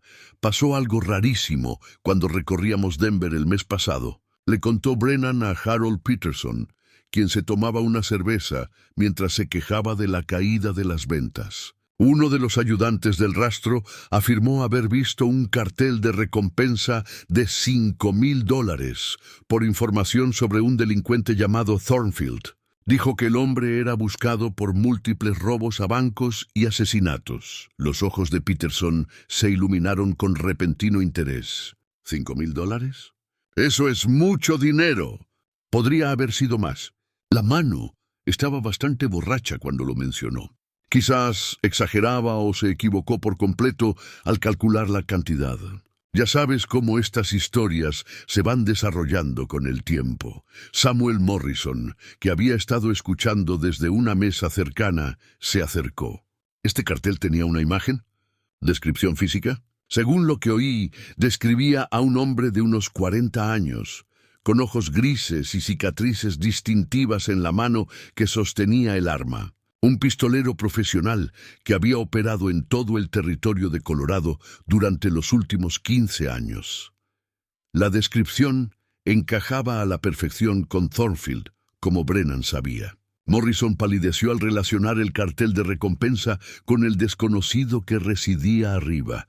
«Dios mío», susurró Morrison. «Si eso es cierto, tenemos un premio de $5,000 durmiendo justo encima de nuestras cabezas». La noticia corrió como la pólvora por el bar.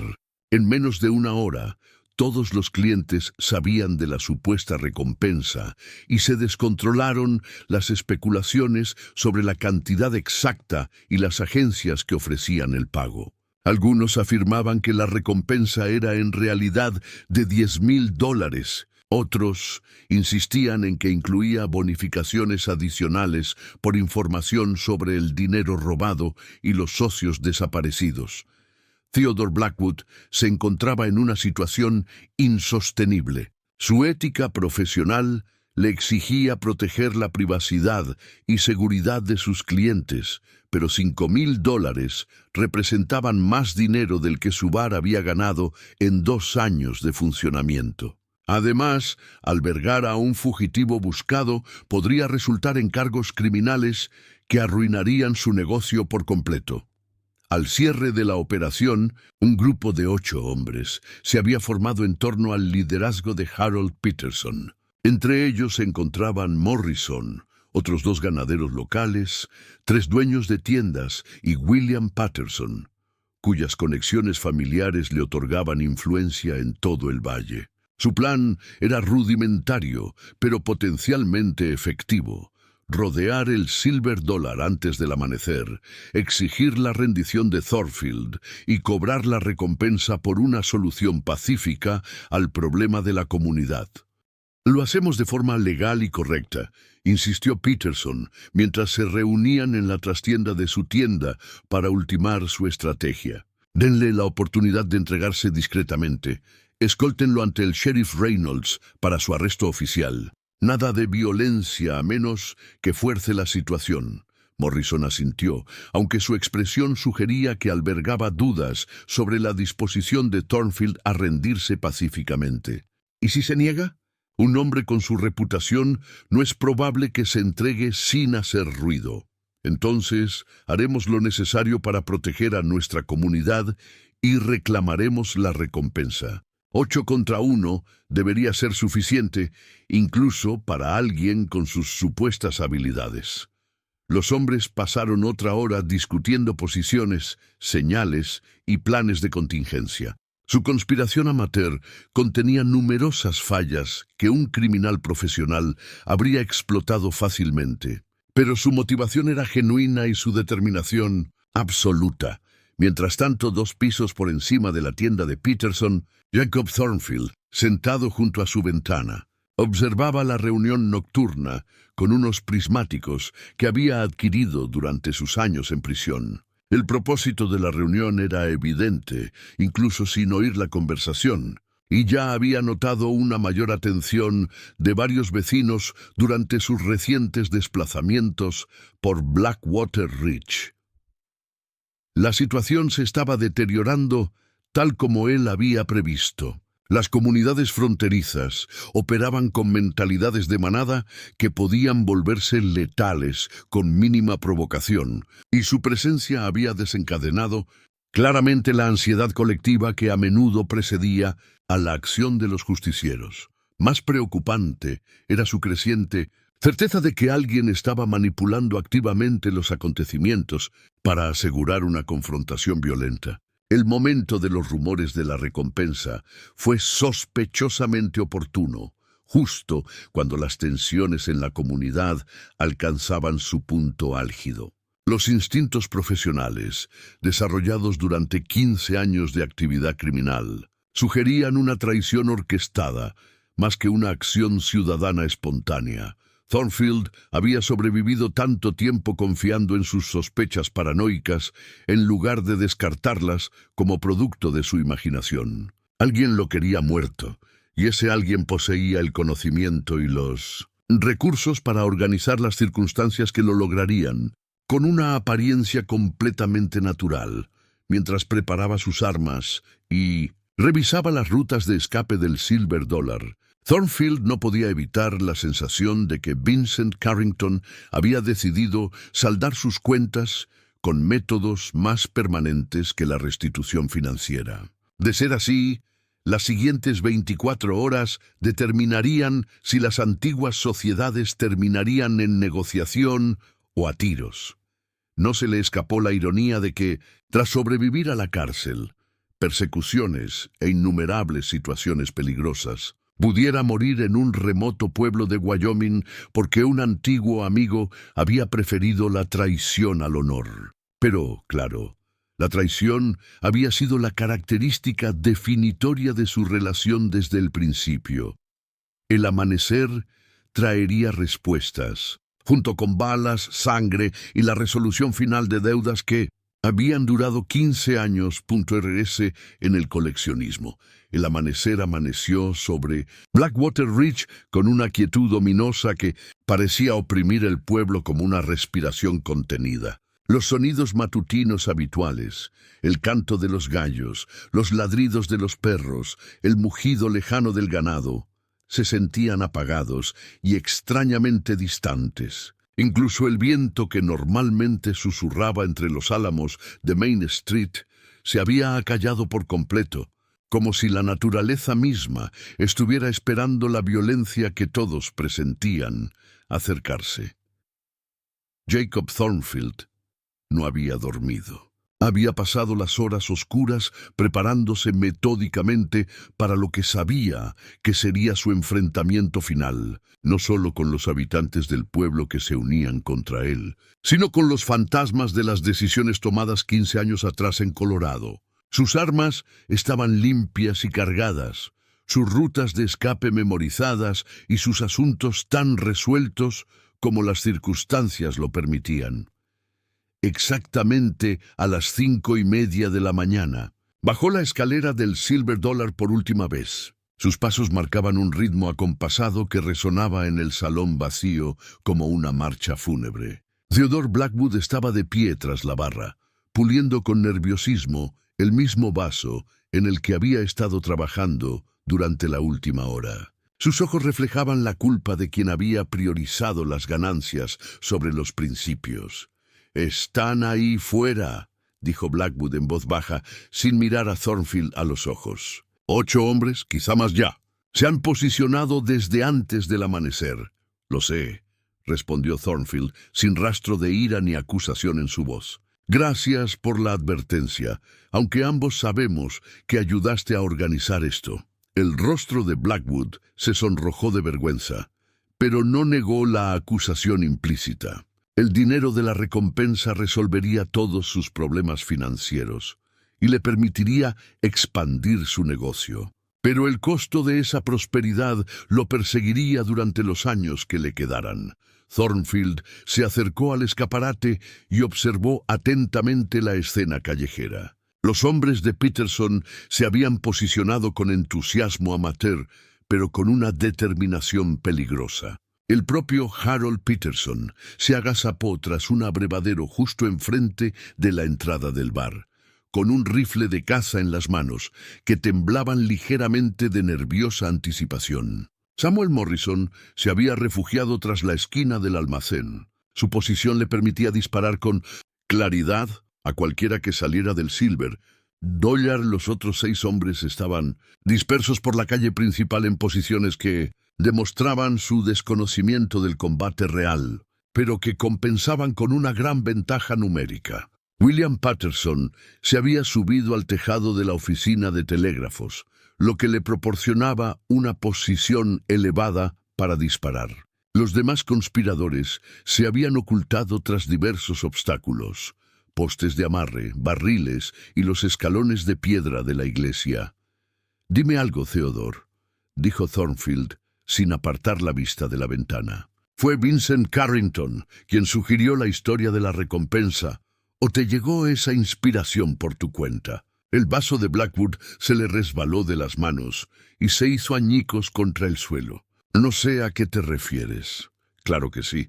Toda esta situación tiene su huella, el momento, la metodología, incluso la elección del cebo. Vincent siempre fue astuto al usar a otras personas para resolver sus problemas. El dueño del bar empezó a recoger los cristales rotos con manos temblorosas, con movimientos bruscos y descoordinados. El Sir Carrington es un miembro respetado de esta comunidad.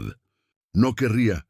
Es un ladrón y asesino que lleva 15 años ocultándose tras la respetabilidad, interrumpió Thornfield. Pero supongo que eso no lo diferencia de mí, salvo que ha tenido más éxito manteniendo su disfraz.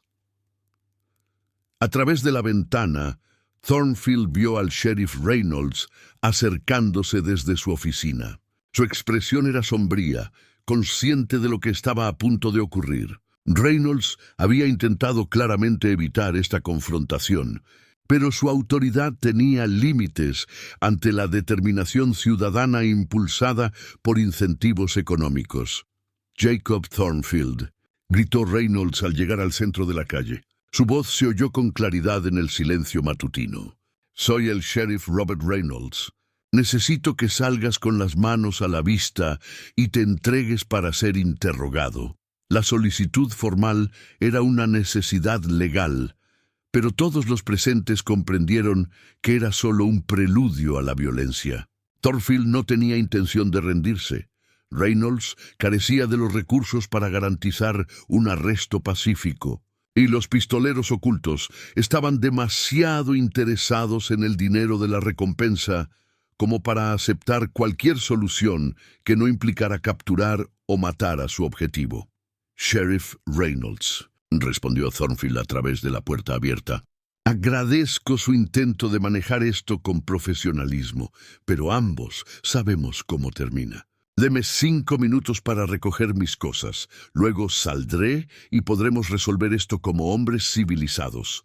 «Tienes 2 minutos», respondió Reynolds. «Después de eso, no puedo garantizar tu seguridad ni controlar lo que suceda después». Thornfield aprovechó esos valiosos minutos para escribir una breve carta con membrete Silver Dollar, sellándola en un sobre dirigido a la oficina del alguacil territorial en Cheyenne. El mensaje contenía detalles sobre la verdadera identidad de Vincent Carrington, la ubicación de las pruebas que documentaban su pasado criminal compartido e instrucciones para investigar las finanzas del rancho Double Eagle.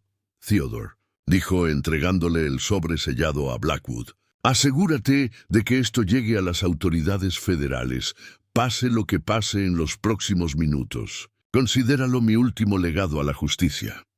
Blackwood aceptó la carta con manos temblorosas, entendiendo que representaba la reivindicación o la condenación, según el resultado de la mañana. Si Thornfield moría, la carta expondría a Carrington y proporcionaría cierta justicia póstuma. Si Thornfield sobrevivía, su contenido aún garantizaría que su excompañero enfrentara las consecuencias de 15 años de engaño.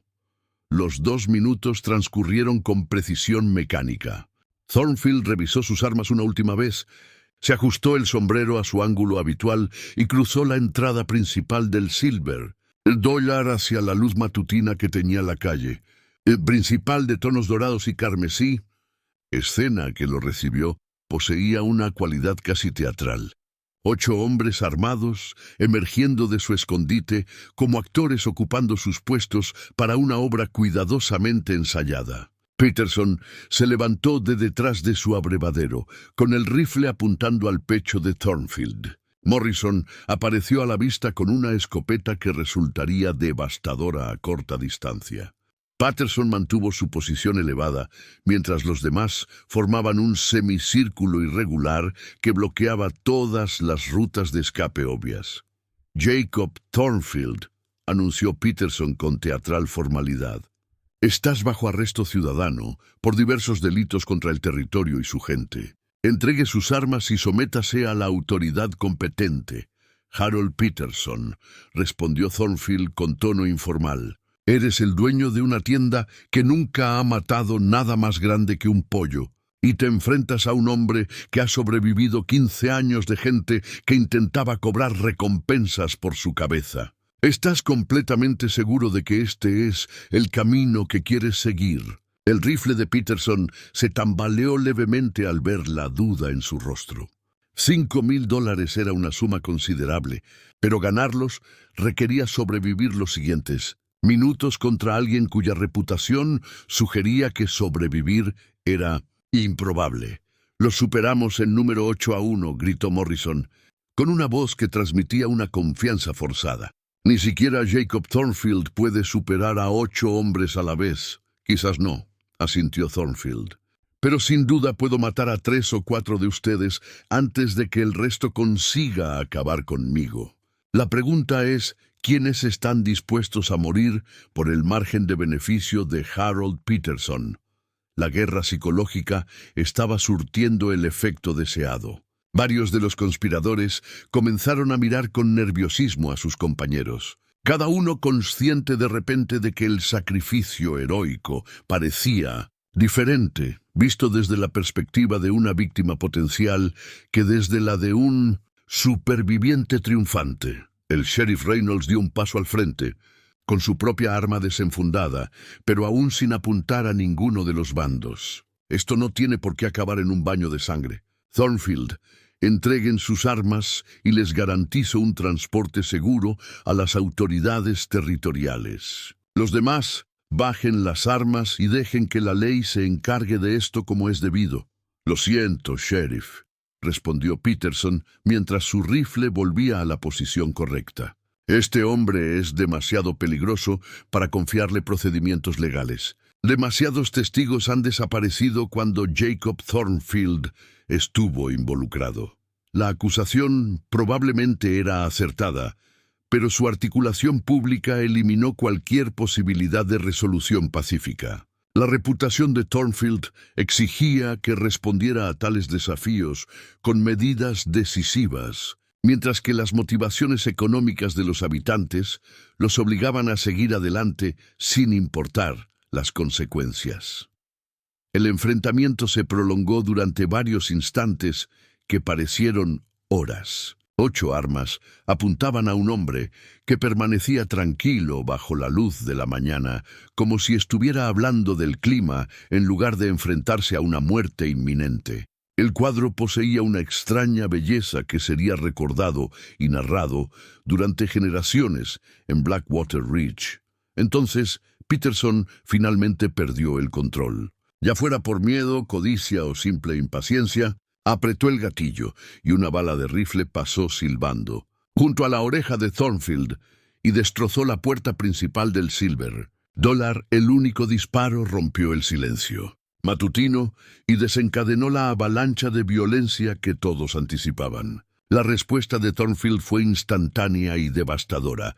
Su Colt apareció en su mano con una velocidad sobrenatural, disparando una bala que impactó en el centro de Peterson y lo dejó caer tras la cubierta de su abrevadero.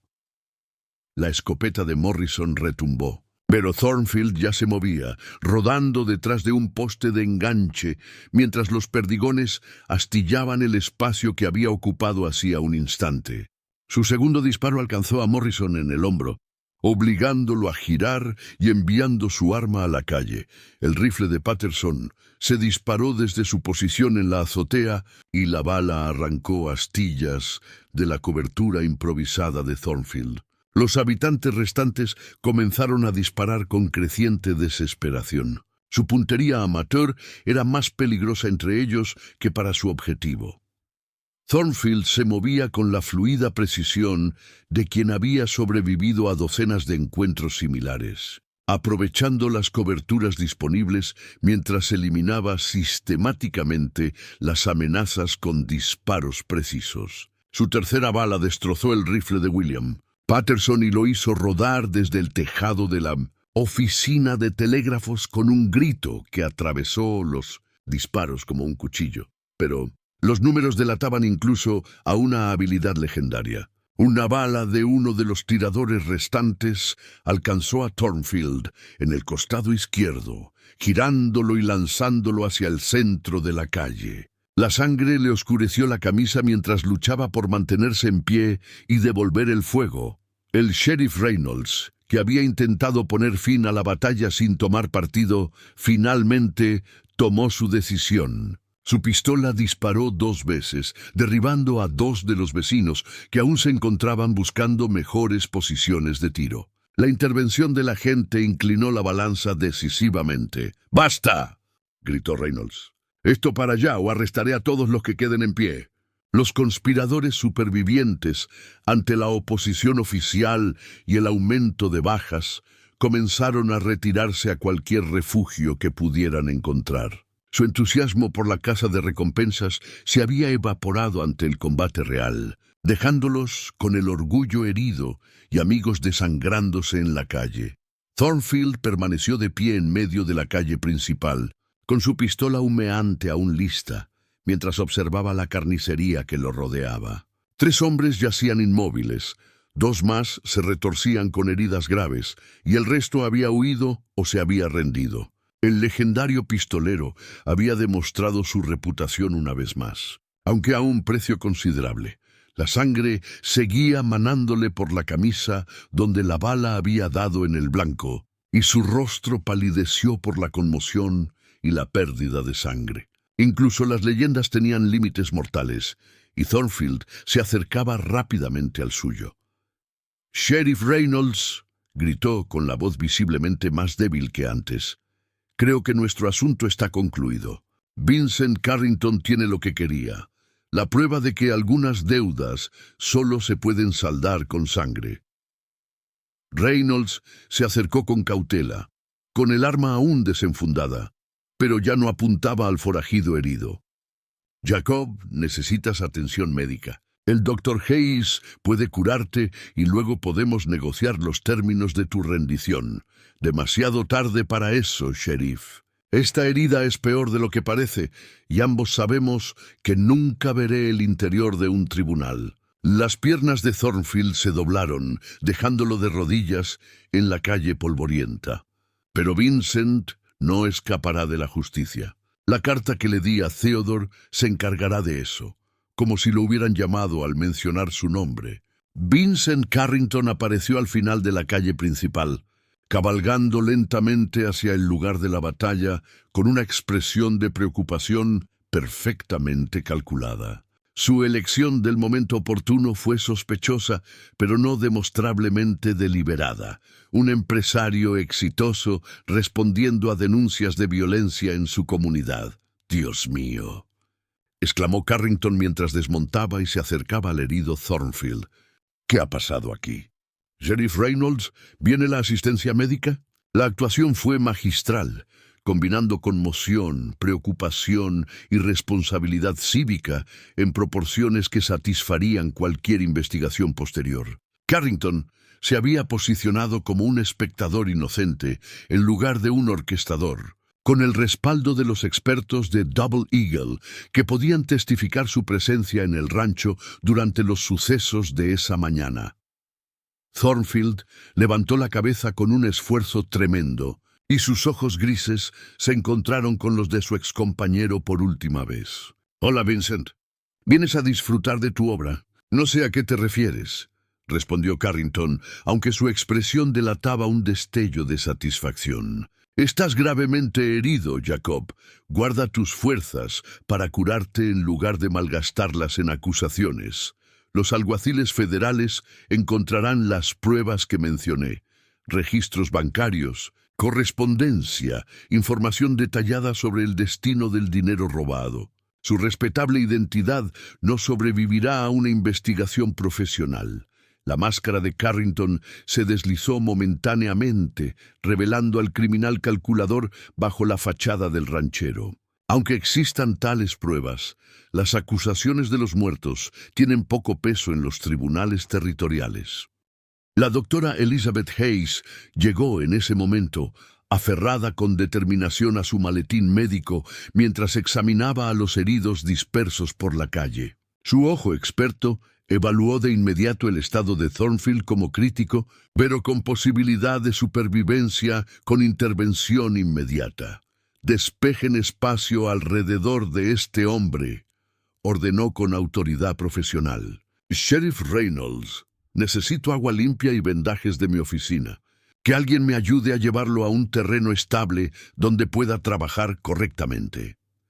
Mientras manos voluntarias levantaban a Thornfield hacia el médico, sus fuerzas finalmente le fallaron por completo. El legendario forajido, que había aterrorizado territorios y sobrevivido a incontables batallas, cayó inconsciente. Su destino ahora dependía de la pericia médica, no de la velocidad de su arma. Vincent Carrington observó las labores de rescate con una ansiedad cuidadosamente disimulada. Si Thornfield sobrevivía para testificar sobre su pasado común, ni siquiera las maniobras legales más hábiles podrían evitar la exposición y el procesamiento. La violencia de la mañana había eliminado la amenaza inmediata, pero creó nuevas complicaciones que podrían resultar igualmente peligrosas. Horas después, mientras el Dr. Hayes trabajaba para salvar la vida de Thornfield y el sheriff Reynolds investigaba las consecuencias de la pelea callejera, llegó un telegrama a la oficina del alguacil en Cheyenne. El mensaje, enviado por Theodore Blackwood según lo prometido, contenía información que desencadenaría la investigación criminal más exhaustiva que el territorio de Wyoming había visto en décadas. Ya sea que Jacob Thornfield viviera o muriera, la nueva vida cuidadosamente construida por Vincent Carrington estaba a punto de derrumbarse bajo el peso de viejos pecados que finalmente exigían su merecido. La llegada del misterioso extraño a Blackwater Ridge lo había cambiado todo, aunque no de una manera que nadie hubiera podido anticipar. La justicia, al parecer, tenía su propio ritmo y métodos, sin requerir la cooperación ni la supervivencia de quienes la servían de instrumento. El ajuste de cuentas, que comenzó en un banco de Colorado 15 años antes, finalmente llegaba a su fin en las polvorientas calles de un pequeño pueblo de Wyoming, donde leyendas y mentiras se enfrentaban a su juicio final. La doctora Hayes trabajó toda la tarde con precisión metódica, con las manos firmes, a pesar de la gravedad de las heridas de Thornfield. La bala había entrado por debajo de las costillas en un ángulo que no afectó órganos vitales, pero causó una hemorragia interna importante. En su quirófano improvisado sobre la tienda Henderson's, luchó por salvar la vida de un hombre cuya muerte podría ser más justa que su supervivencia.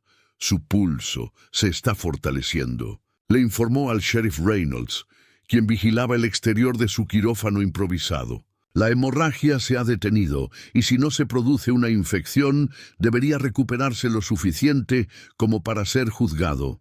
Reynolds asimiló esta información con sentimientos encontrados. La supervivencia de Thornfield complicaría considerablemente la investigación oficial, exponiendo potencialmente secretos que personas poderosas preferían mantener ocultos. Sin embargo, la justicia exigía que los criminales se enfrentaran a los procedimientos legales adecuados, en lugar de morir en batallas callejeras orquestadas por ciudadanos ambiciosos.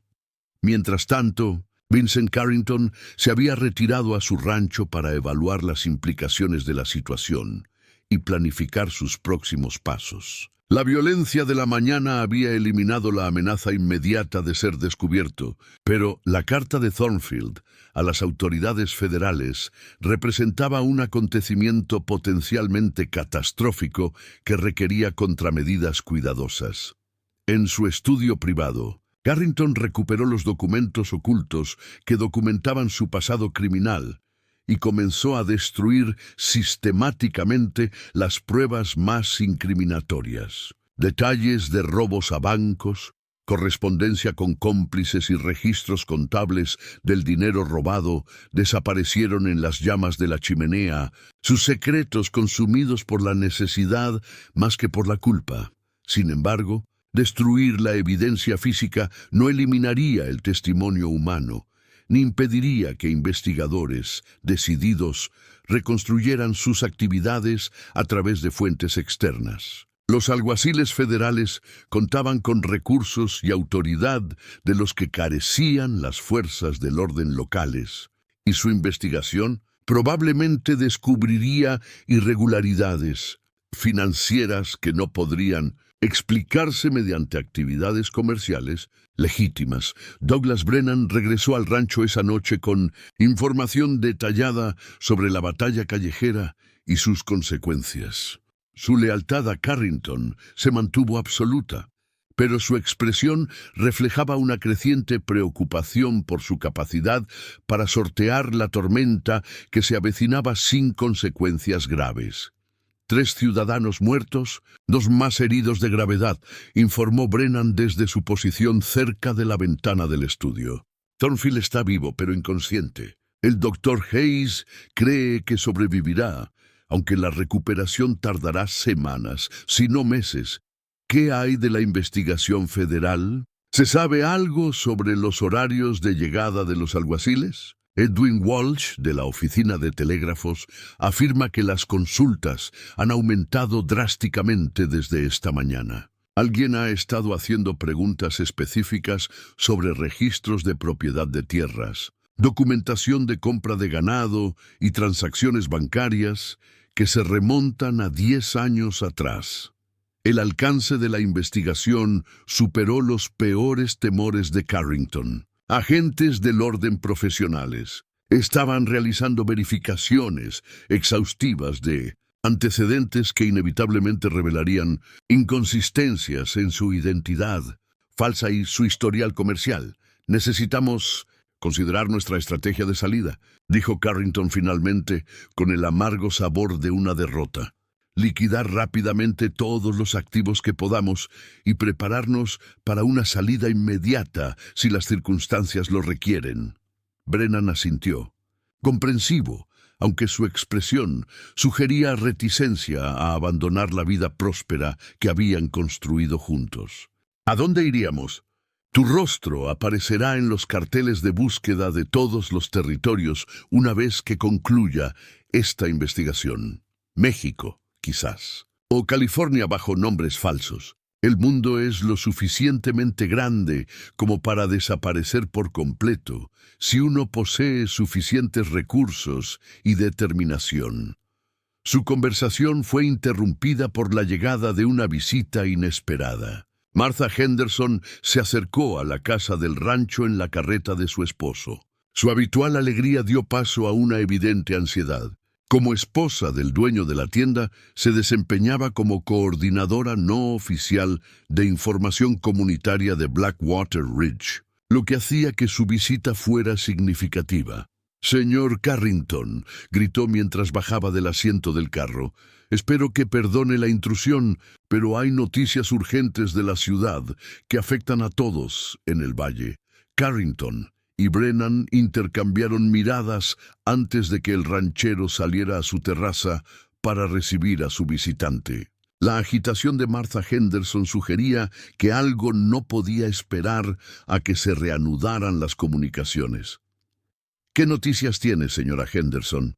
¿Problemas con los heridos?» «Peor aún, me temo. El alguacil federal William Garrett llegó en el tren de la tarde desde Cheyenne, acompañado de 2 agentes y un fiscal territorial. Han estado haciendo preguntas detalladas sobre los últimos acontecimientos, centrándose especialmente en el misterioso desconocido y sus negocios aquí». La noticia golpeó a Carrington como un golpe físico. Los funcionarios federales ya estaban en el lugar, realizando entrevistas y reuniendo. A continuación, tienes 2 historias más destacadas en tu pantalla. Si esta te convence, no querrás perdértelas. Haz clic y échales un vistazo. Y no olvides suscribirte y activar la campanita de notificaciones para no perderte ninguna de nuestras publicaciones.